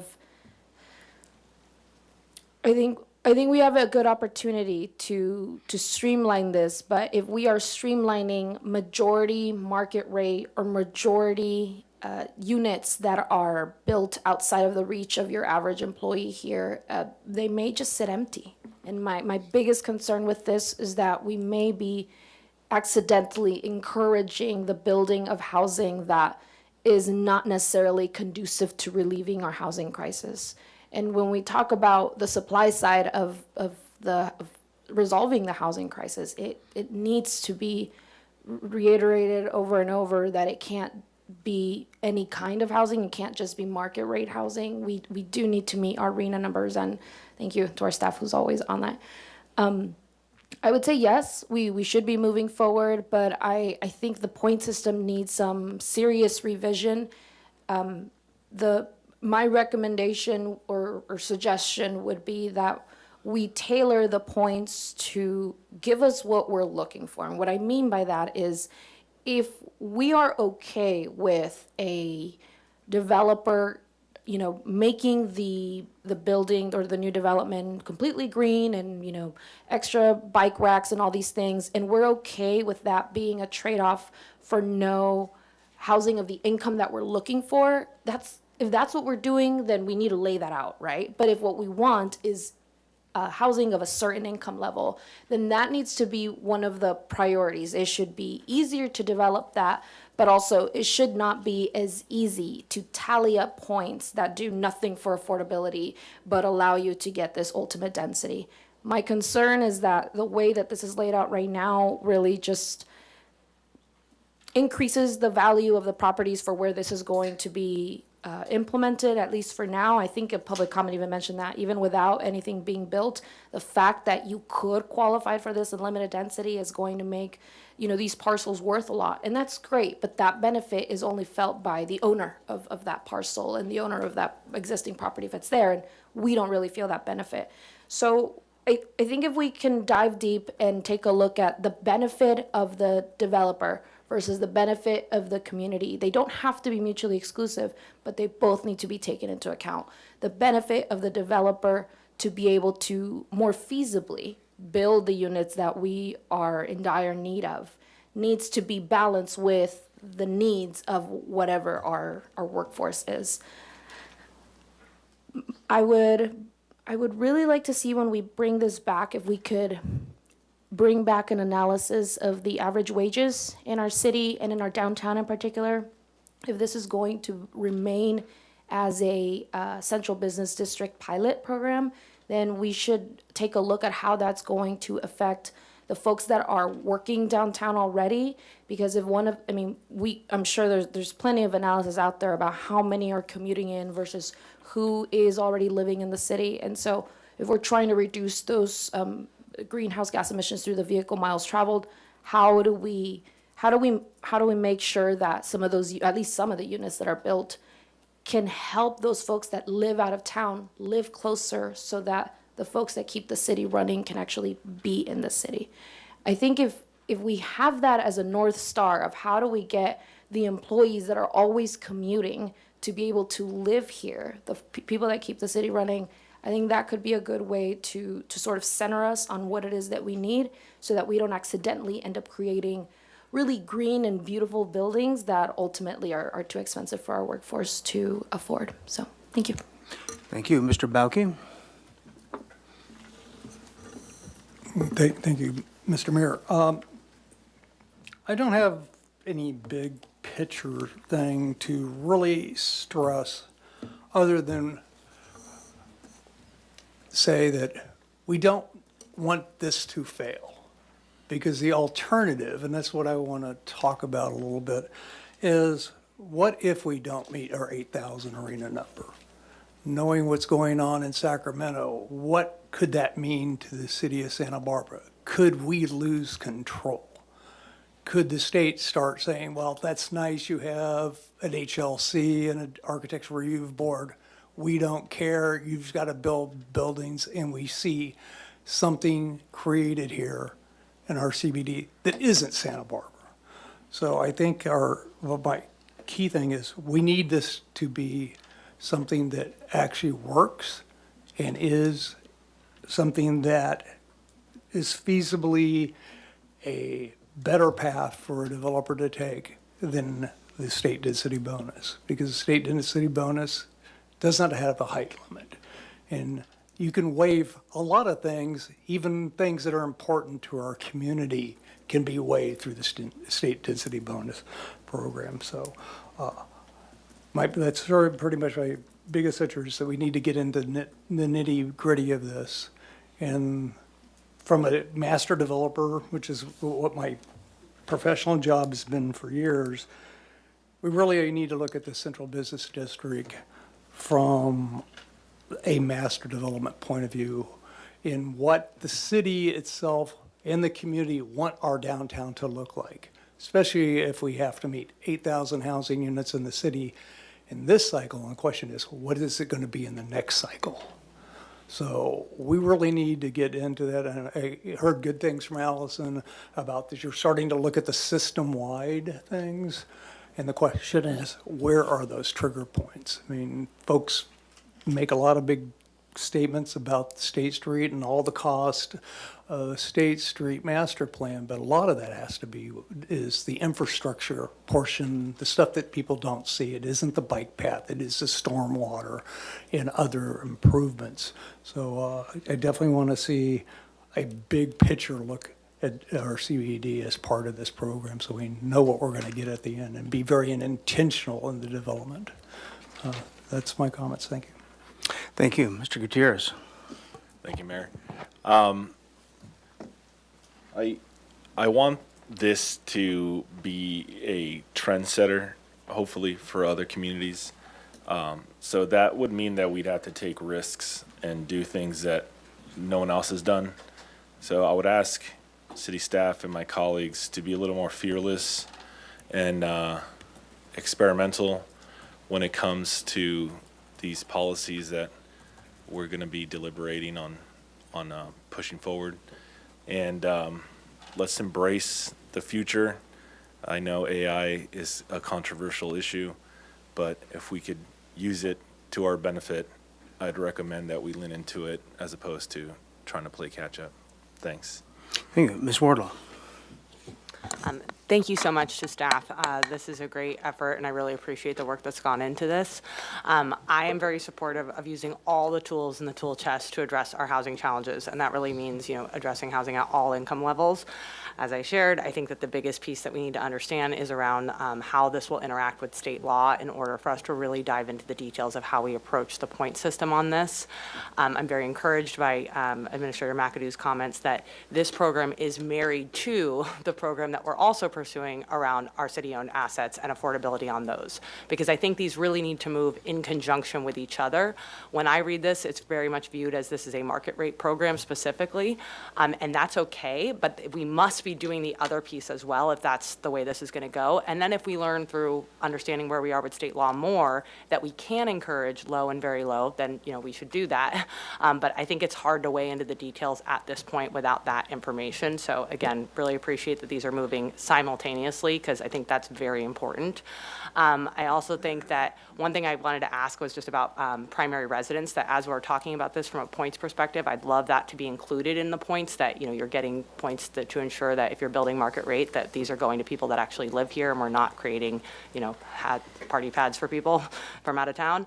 And then I also think that it's really important that we ensure that when we're talking about getting the right uses downtown, I know you said that we want housing downtown, and I agree, we all agree with that, but on Planning Commission, we are receiving projects that are going on lots that could be for housing that were identified in the housing element, and I think it's important that we do the policy work to make us actually get those preferred uses around housing, so I just want to reiterate that. Love hearing about the one point of contact to get through the process. Really happy to hear that you're working on the comments, like limiting the amount of comments going towards developers, because again, to your point, time is money. Time is one of the big reasons why this isn't, we're not getting more projects. And then the stormwater management piece. That's obviously extremely critical for the success of all of this, so I appreciate the work that you all are doing on that. That's it. Thank you. Mr. Friedman.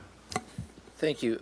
So first, I want to thank all of our community partners that brought these conversations forward.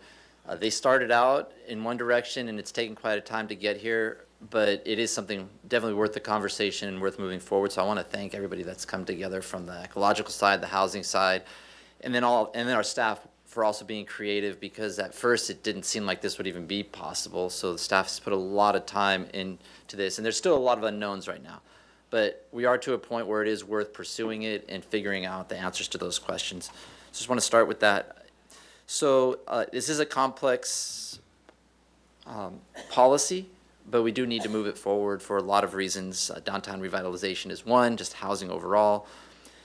But we need to also recognize that there's, in my opinion, there's two top priorities that we need to not lose sight of. And one is the incentives for more affordable housing than what's currently here. But the other is that we don't make this so regulatory burdensome that the developers would then continue to use the state bonus density. And that's a very fine line, by how many regulations you put in versus that, because there already is the state bonus density. So, and we're trying to get there. We're closer today than we were, I think, a couple weeks ago, but there's a lot to be said in there.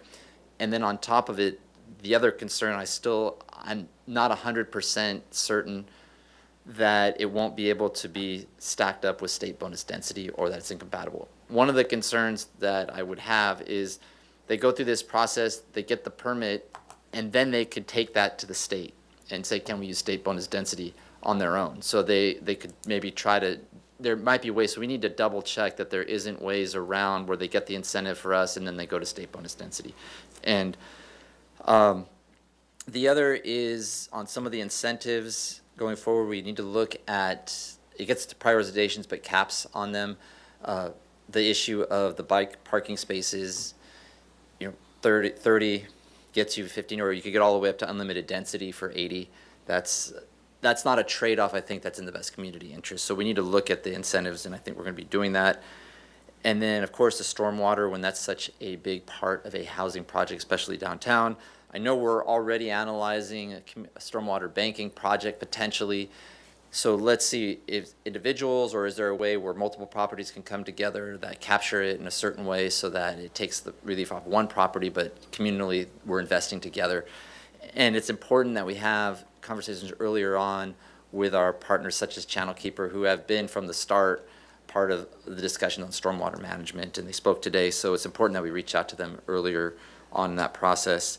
And then the other is the discussion about ecological benefits versus just housing.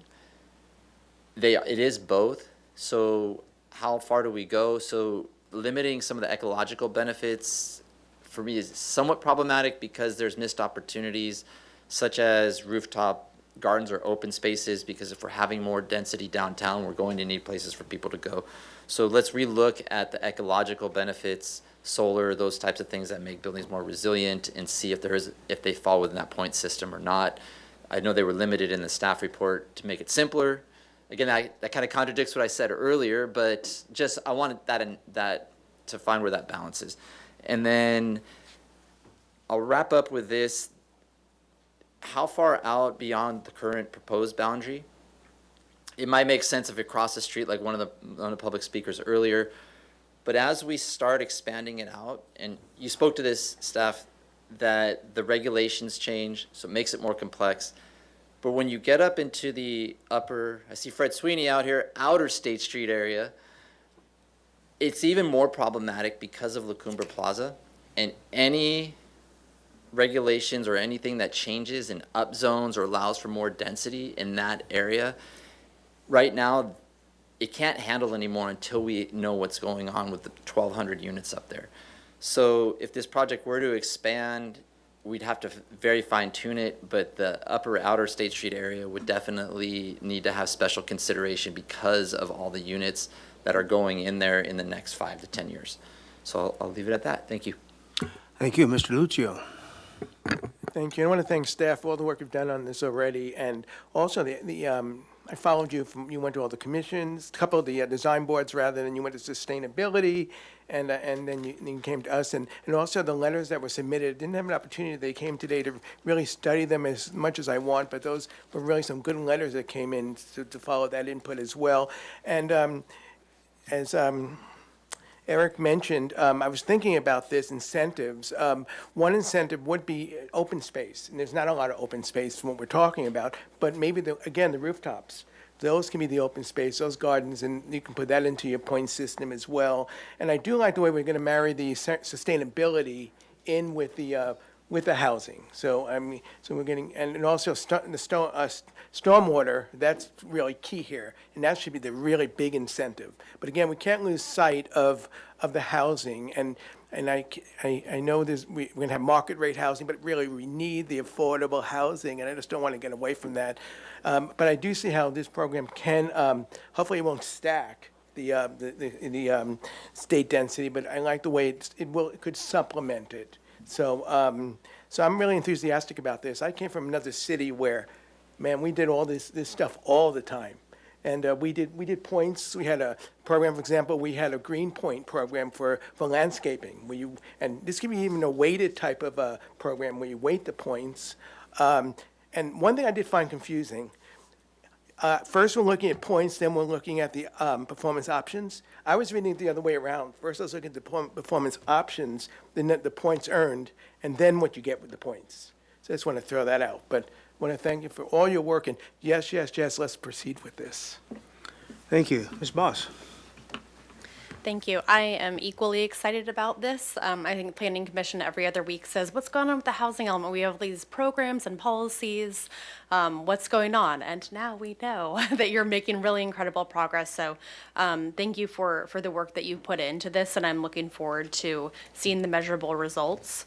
A few specific things that are really important to me, affordability focus and emphasis, especially for the people who already work downtown. That was detailed in the housing element, and Councilmember Santa Maria just mentioned it as well, that if it's not working for the people who work downtown, then it's not serving downtown more broadly. As far as points go, I think it would be helpful to get a better understanding of the points, and then also consider additional points where I think Commissioner Wardlow mentioned primary residence. I think during the sustainability meeting, I think it was Mayor Pro Tem Sneddon mentioned points for native plants. Not just getting an understanding of how the points were developed, but are there other things that could be factored in? Community benefit definition. I think council gave direction on revising the community benefit direction maybe 8 years ago. So if we're going to revise it as part of this initiative, it would be great to make that change. And that change was specifically right now, I understand that community benefit is just any housing, and the direction from council was to make it affordable housing. So while you're changing it, now's a good opportunity. And then finally, measuring success. So again, creating the housing that we need, and focusing on the climate-related efforts that seem to be of importance. And I don't want to downplay it in this effort. So one of the public comment letters recommended adding 2 metrics to the pilot's performance framework. One, units produced by income category measured against the RENA proportions.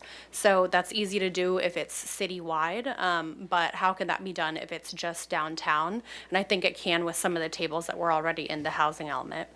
And then second, estimated vehicle miles traveled and greenhouse gas reduction attributable to new downtown housing that corresponds to workers' income levels. So the program can really only be justified on climate grounds if the housing is being built matches the people who are already working downtown, so that we're reducing the VMT and greenhouse gas. So again, really excited and looking forward to this moving forward during this RENA cycle. Thank you. Ms. Sneddon? Thank you. So happy,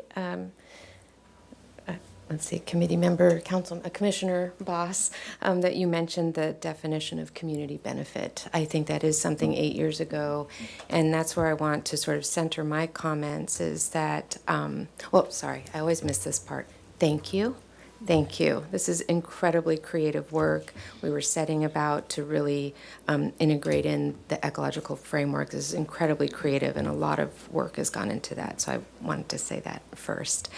A little bit in the sort of co-definition of community benefit and ecological framework, because I support both. And in ecological framework, you're talking about the whole ecology of the system, which includes biodiversity. And part of biodiversity, if we're looking at housing, is having the full range of housing needs met. I mean, that's really a very basic principle of an ecological framework, is that you're not skewed toward one or the other. And that's not just having to do with plants. I mean, it has to do with people. And if we're really going to be the vibrant downtown that we're all working towards, that is part of it, not skewing towards one type of housing over another. So I'll start with that. But on the pathways to yes, I mean, yes, we've all been saying this for forever. We need consistency, transparency, predictability. That is where the majority of the cost of a project comes from, is how long that takes. So absolutely for the pathways to yes. And I agree it's sort of conflated these two together. And that should be citywide, as you described. So the cultural shift, creative solutions, so happy that the ombuds position or the development liaison position is underway and performing well. And I've already heard really positive feedback about that too. So on the ecological framework part, I've been a big supporter all along. Yes, I would actually like a lot more of these options to be required. I think there's some that are really central to the framework that should be prioritized as required. And I think an important part of this too is that recognizing that not all housing is created equal. So to that definition of community benefit, it's not all market rate housing is housing and is equally valuable, especially in the core of our downtown. So I'll refer back to that Kaiser Marson study again and again because it laid out that for every 100 we would need between 18 and over 19 units. So at 10% inclusionary, we are exacerbating the housing imbalance. And if we continue to exacerbate that, that increases our greenhouse gas emissions and is sort of out of balance with an ecological framework in terms of people living downtown. So to be a true community benefit, if we're going to give all the rights that go with community benefit, I think it absolutely has to have that inclusionary. And maybe it can't be built on site, but I would go for 20% inclusionary or paid out as an in lieu fee into the local housing trust fund for housing development downtown specifically. I think this is really important that if we're measuring what our inclusionary buyout is going to be, that we base it on the 20% and not on what would make it exacerbate it. And I want to make sure this isn't a workaround for inclusionary. I mean, you know, if we're going to use state bonus density, then at least there's some inclusionary in there. So I don't really want this to be a workaround for that. And as you mentioned, this needs to be, you know, it's for the, when you build housing, it's for the next 50 to 100 years. So let's really make sure we're building in the sustainability goals into that. And not have that be something you can just kind of trade out for easier things like bike racks. So as mentioned for everybody, the point system I think needs to be refined. And I think with that in mind, that affordability needs to matter too. Let's see, the range of incomes. Yes, I think the program needs to be checked every year, you know, really, so it can be responsive to that and really needs to have the low income in there. And if there's a way to give higher points for primary residents, if we can do that, I think that's really important. And really important in those unintended consequences that we're not incentivizing demolition instead of adaptive reuse. I wouldn't want it to be that somehow becomes easier, better, and more profitable.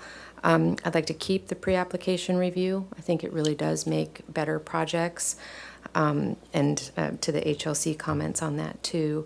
I also think there's nothing in here for ownership housing, and that would be something to consider.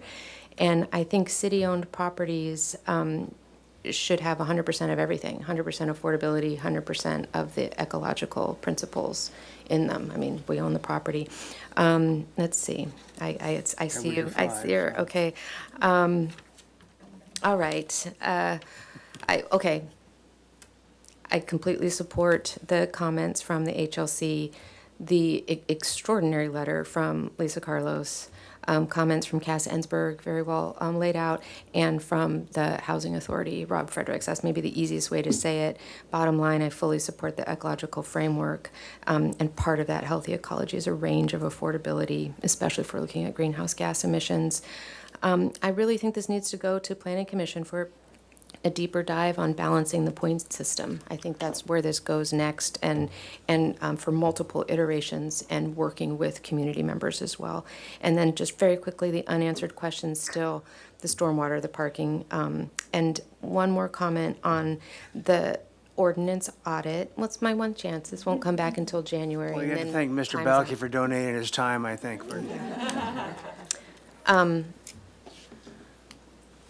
Yeah, that once the ordinance audit comes through, I think it's going to be really important that if we change things like stormwater, then all of a sudden those point values are going to be drastically different in this framework. So each one of those ordinance audits is going to have to be correlated back to the point system. Thank you. Thank you. Ms. Wiscombe. Thank you, Mr. Mayor.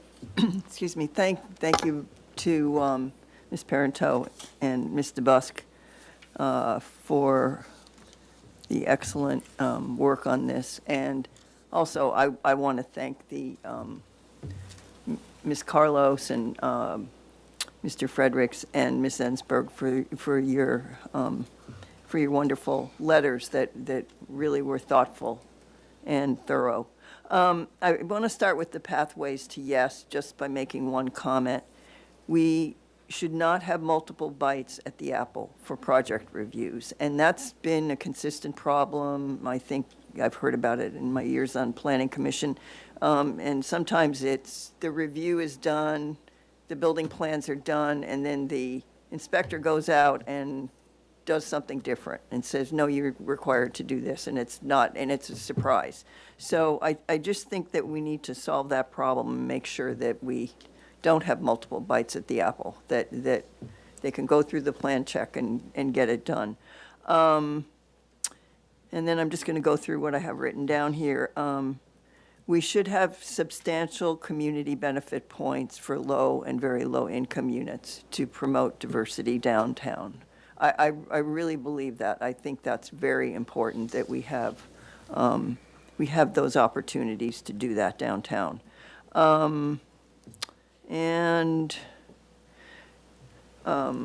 Councilmember Harmon talked about we don't want to end up with 6 blocks, contiguous blocks with no open space. So my comment on that is that the ordinance, the key to this ordinance has to be flexibility.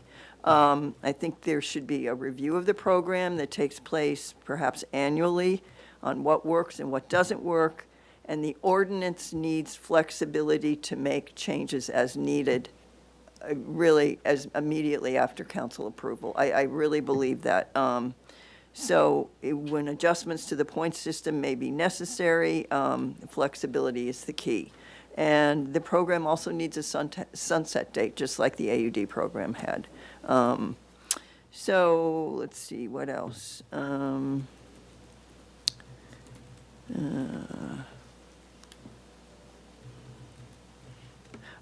ordinance audit timeframe. It may be useful to complete this before initiating the pilot program. Are we planning on doing that, the ordinance audit? I know that's a question, but I thought that might be useful in terms of before this pilot program would go into effect. And I think Mayor Pro Tem just said city-owned projects should have 100% affordability. I believe that to be the case.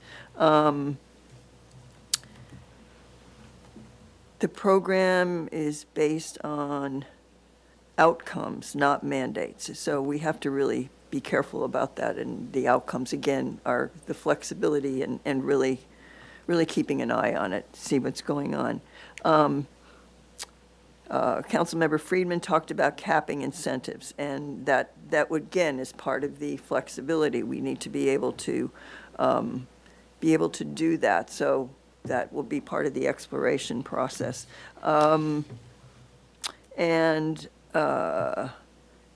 Tailor points to what we are looking for. I don't know if that was which commissioner said that, but that's really what are we looking for? What are our goals? What are our priorities? And then we need to tailor the points to work that out. Commissioner Balke talked about a big picture outlook. I think that's very important too. And one thing that I thought about, and Commissioner Wardlow brought it up, was the primary residence. I don't know how you deal with that, but we don't want these units, this program to be doing units that are, party houses or secondary units for people that just pied-à-terres for that. And I think that's all my comments. Thank you again, and there's a lot more work to be done, but I think we're getting there, and you guys have done a great job. Thank you. Ms. Harmon. Thanks, Mr. Mayor. I echo the thanks. I'm strongly supportive of this program. Almost full stop. I think this is incredibly creative, and it's an important shift in the way that we think about development in our community and from a city perspective. So I really support it very strongly. I appreciate the comments from all our colleagues around the importance of affordability, and I share that concern. But I do want to say that I think we have to be careful not to view this framework in a vacuum, as if a developer's options, particularly in the CBD, is this program or go through the traditional city pathway. That's just simply not true. I mean, Commissioner Wardlow, I think, was alluding to this, and maybe it was too polite to say it, but I'll say a developer could choose to build a hotel here. And there's no housing in a hotel. There's no ecological benefit with a hotel. And we talk a lot about the Kaiser-Marston study, and we should, that it does point out that the impact of market rate housing on the need for affordable units is 25, 30%, something. Okay, well, it's incalculably more when we build a hotel. And so I think we do have to contextualize this conversation, or they can choose, and I know we are explicitly not competing against state density bonus law, and for the record, I am not implying that we intend to or are, but it is, that was for you, Mr. Duenas. But it is a reality that a developer, if they choose not to build a hotel, could choose that pathway. And while, yes, that comes with some affordability, the negative externalities, I view them as negative, are quite extreme. So I just want to make sure that we don't totally miss the forest for the trees when we put together this program. Affordability is key, but so too is ensuring that we don't get a hotel downtown when we could get housing. What's worse than no affordability? To me, it's a hotel. So, maybe the answer is to think seriously about changing zoning authority downtown, but until we do that, I just want to be very careful that we don't encumber this program so intensely that it's just not it's not interesting to folks. It's not useful to them when there's other alternatives that are easier and more financially sound from a business perspective. So I think we need to really keep that front of mind at this point. For me, it's actually really hard to give feedback on the points allocation. I have a very sort of gut reaction that is based in nothing except my own anecdotal experience, which is limited essentially to what I have on the dais, until we have very clear illustrative examples of different types of projects and how those projects could make their way through the various pathways, and that includes state law, whether or not we can stack the state law. To me, I can't really give you meaningful feedback on the points, except to say, I do think that we should keep density and unlimited density as an incentive. If we remove that, I don't totally know why anyone would choose this project. So that's just a baseline reality. And then, of course, we should absolutely include very low units, and I think give really good and high, I assume, points for that. I wouldn't want to get rid of the other options for the reasons that I started with, which is then you would just choose some other path to get what you want. So I think providing optionality is where you guys were going with this, and so I fully support it, and I think throw it in there. I do want to close just by saying that this concentration risk issue that's been brought up a number of times continues to really concern me, and maybe it's less, as I'm looking at this map, maybe it's less of a concern where this pilot is, it's manageable. But I think we need to think seriously about it, and I appreciate that the ability to change and pivot on this points allocation is sort of how we're gonna manage this, but the other side of that coin to me is it gives no assurance to developers. If our response is that, like, don't worry, it's so flexible that we're gonna change it every year, Well, I mean, we started this conversation by saying it takes projects many years to be planned and to get through, so we need 5 years. But by the way, we're gonna change it every single year. Like, nobody's gonna use this. And so we need to find, this is a problem that can't, I think, ever be fully accounted for. And I recognize that. And I do not want the perfect to be the enemy of the good. But I think we need to really think about this, and maybe there's some other way to get at avoiding concentration risk that is not simply saying, we'll just change it every year. Because if it were me, and it were my parcel, and I was planning a project, well, I would go to the thing that I knew was a sure bet, not the thing that I thought could be changed by the time I submit my project.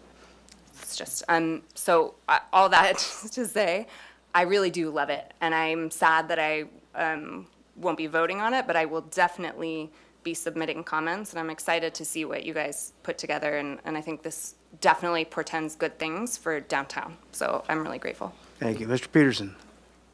Thank you, Mr. Mayor. And again, thank you, staff, to all your work and for what I think is an innovative and creative project. I echo it. I love it. I support it, and it will evolve. First off, yeah, we need to make sure that it's, I think, legally justifiable, and that that it's a legally justifiable alternative to state density bonus law, and that doesn't compete with the program, or that we can't stack it on top of there. That being said, I think my comments will operate under the assumption that this is legal and justifiable. And so, that being said, first off, I would support this being applied more than just in the central business district. State density bonus law applies citywide, and if we're trying to provide an alternative pathway to it, I think we could have avoided some headaches in certain places in the city, not just downtown, if developers had chosen our local program. It's one. But here's what I care about most. I think, to me, the umbrella, the paradigm of all of this is state density bonus law, and this is how the state has thought about incentivizing market rate developments to provide affordable housing. And increasingly, the data shows this is what developers are using increasingly each year. And for many in the community, I think we want more community benefits than what those developments provide. And so the question for me is, how is this initiative both attractive to developers and truly beneficial to the community? And I think we have an opportunity with Building Better Housing Initiative. Hard to confuse the two. It was said earlier, if we fix our rules, do we get more housing? But I think the question is, how do we make our rules more attractive to building affordable housing? And what we're trying to do is leverage the community benefit here. And so I submit that the benefit we need most in this city are homes that our fellow residents can afford, and that's the benefit that matters most. And what I want to singularly focus on is the contribution to the Housing Trust Fund. I think that's the opportunity we have. Under state density bonus law, you actually have to build the units. If we want an alternative pathway that developers would rather use, let's make the proposition both easy to them and a real community benefit to us. And so I'm thinking we could provide the city some real money, and I'm not sure that $50,000 to 10 points is the right equation. I think the smallest amount developers should be able to choose from should be higher than that, and the point should be higher. So if the trust fund gets more money and developers get more concessions for that contribution, if they choose this one, and then if that money goes to the Housing Trust Fund, we can leverage that money with Rob Frederick's 10-to-1 and build more affordable units. And theoretically, we could, it's a question, could developers give the Housing Trust Fund less money than what it would take to actually build the units under state density bonus law? And could we build more affordable housing units with that money than what the private market rate developers would have been able to build under state density bonus law in the first place? So could this equation be better than that? That is the key to me. And so that's what I think we should really focus on here. That's what is most important, what's potentially most feasible, and the one that will benefit, I think, most people's lives. So that's what I want to focus on. Thank you. All right, thank you. Well, I think the phrase of the day was said by Ms. Parento, which housing is climate action.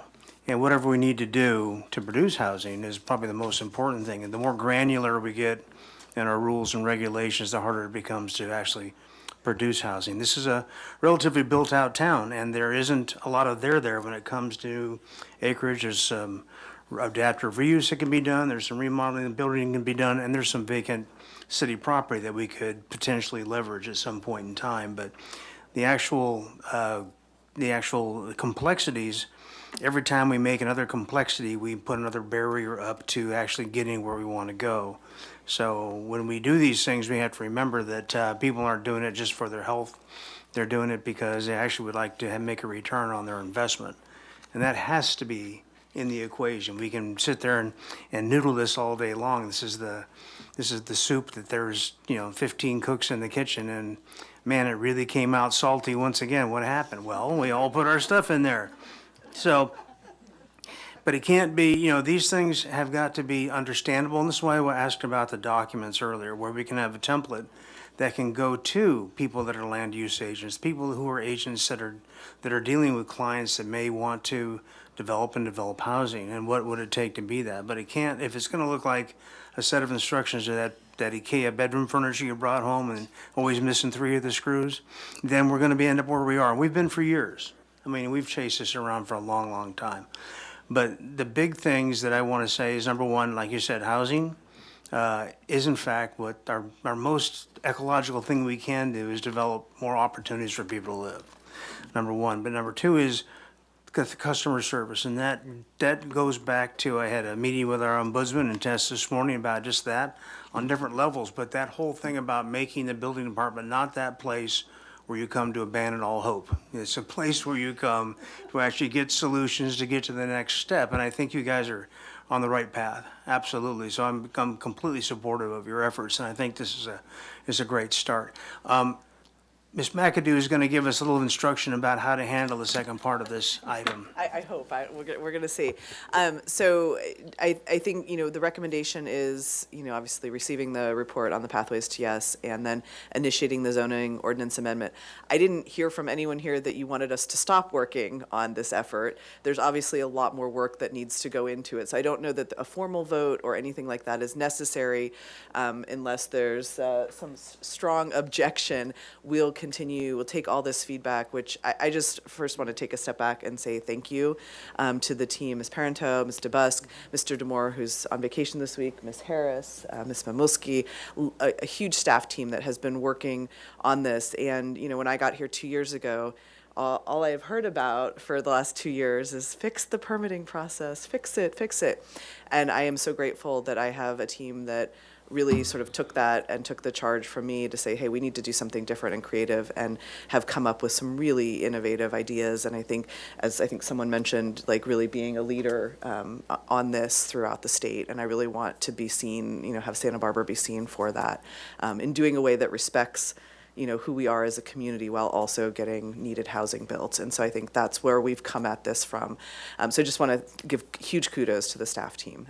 So that being said, I think will obviously continue to work on this. Lots of outreach to come, lots of refinement to come, obviously legal analysis that will be done, and how do we structure this so that we are not competing or duplicating or letting people take multiple advantages of state law.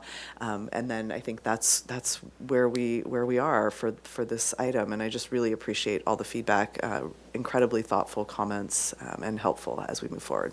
Thank you, and thank you to staff. Well done, nicely done. Good job on the handwriting too. I was pretty impressed. I guess. And I think the second agenda item we have is really just an opportunity for anyone to give suggestions for other topics as we schedule future joint planning commission city council meetings. Are there topics that you would like us as a team to tackle with this group, and what would be helpful? Obviously, I think the development on city-owned property is probably one where we'll want to have a joint conversation at some point, but happy to really hear feedback on what other topics projects are of interest to the group. And just to add to that, I've been cautioned by the city attorney that on this item, we shouldn't go into any kind of substance. It should be just a one or two sentence thought, but not into the whys and the wherefores about the subject, because it may in fact be a future agenda item. So I don't necessarily think we need to go down the line. I can just say, anybody has suggestions about what they'd like to do, please raise your hand, and that'd be Ms. Sneddon. Thank you, Mayor Rouse. So, yeah, and in addition to just how handling city-owned lots all together, there has to be a process and prioritization of use, that kind of thing. And then it just flew right out of my head what the other thing was. Oh, hotel rezoning, moratorium, possibly. Okay. Anyone else? Ms. Wadlow? I'll just agree with Councilmember Sneddon that, I really think it's critical that we move forward with identifying city-owned assets and really do a full evaluation of that. I think that's really important for the success of this program that we're talking about, because they really need to move together. And then I also agree with Councilmember Sneddon on, talking about rezoning, or how we actually preference and get housing on sites that we say we want housing on. I think that's really important. So those are the two big things that I really care about. And I do agree, I can't remember now who said this, but I think Commissioner Wiscombe was talking about this, the importance of the comments aspect, of really limiting comments and how we figure that out, because I think that's it's the most consistent thing we hear about on Planning Commission of why projects don't come to fruition. So those three things are the things that I would really like to see prioritized. Oh, and Lucille Boss's point on community benefits. We've got to figure this out on the definition of community benefits. Thank you. Mr. Bauke? Yeah, I've got one basic thing which definitely fits into today's conversation, which is looking at what revenue streams we can have to the Housing Trust Fund.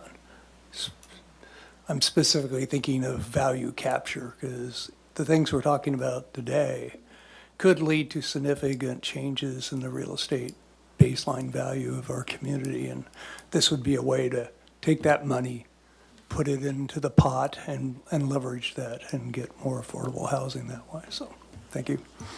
Ms. Santa Maria? Thank you, Mr. Rouse. I'll just list out a few. An overall plan on how, as a city, we plan to meet our RENA numbers.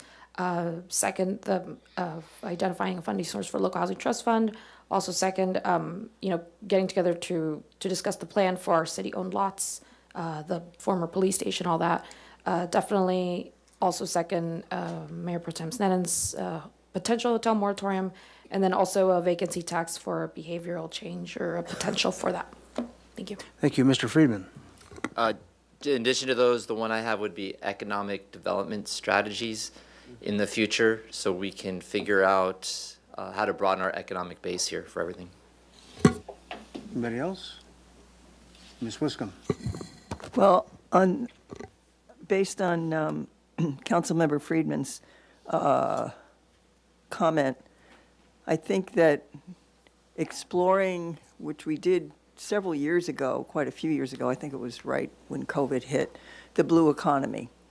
We really looked at that, but that's been something that's on my mind for a long time. This is a real opportunity for us. We have the tremendous asset here.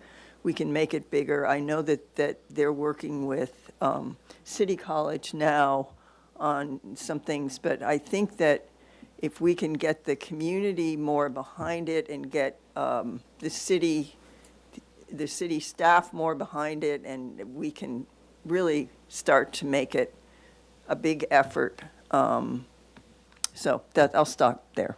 Thank you. Very good. Mr. Lucio?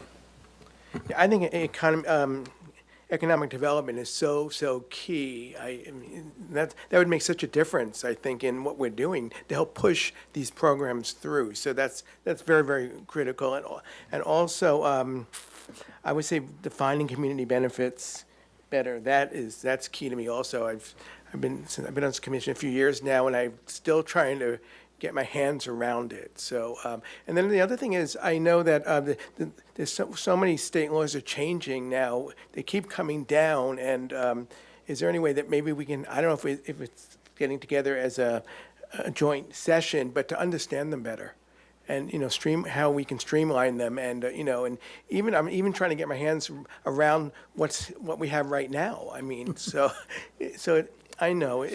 So I think I can say that, because I think we all have frustrations with it, and we all, sincere about wanting to do the best we can. And I think if we can just understand that a little bit better, I'd appreciate it. All right, if there are no further comments, I think that's it, and I'd like to, what's that? Oh, public comment, is any that would like to open up for public comment? So I don't have speaker slips. Can I just reiterate that I really want to, because I really do believe that most of us agree with this, that the local housing trust fund and identifying an ongoing funding stream, that is super important, and it should be a part of this broader conversation, because I think that's how we get to addressing more affordability. So I just want to jump in and do ditto to Councilmember Santa Maria's comments, because that's super important. All right, then we'll go back to general public comment. Madam Clerk, do we have any submitted speaker requests? There are no hands raised, and I don't have any speakers. There is a gentleman back there I know that tried to turn in a sorry. slip afterwards. Apologize, I So would meant you, sir, online. like to come up and go to the dais right over here, if you would, please, and for 3 minutes? And no online hands, Mr. Mayor. Right, and this is certainly about the subject we were on today. Good afternoon. My name is Julius Abanese, and it was heartening to sit in the back and listen to the deliberations and the presentation. A lot of the things I wanted to talk about were kind of covered, but I want to give special kudos to Councilmember Santa Maria. We have to keep the main thing, which is housing. And what troubled me and caused me to come from work when I was listening online was I saw the point scale, but I didn't see the urgency of the housing. It didn't jump out to me. We have a housing emergency, and I think this point scale should be obvious. Either the density should be higher than 5%, or there should be more points awarded. And one thing you said about the hotel moratorium, I think that makes sense. Let's take that option off the table. Okay? So thank you, and have a good day. Thank you. Are there further requests to speak publicly at this point in time? Okay, if not, we have none on the line. Is that correct, Madam Clerk? Correct, Mr. Mayor. Okay, then we stand adjourned. Thank you very much.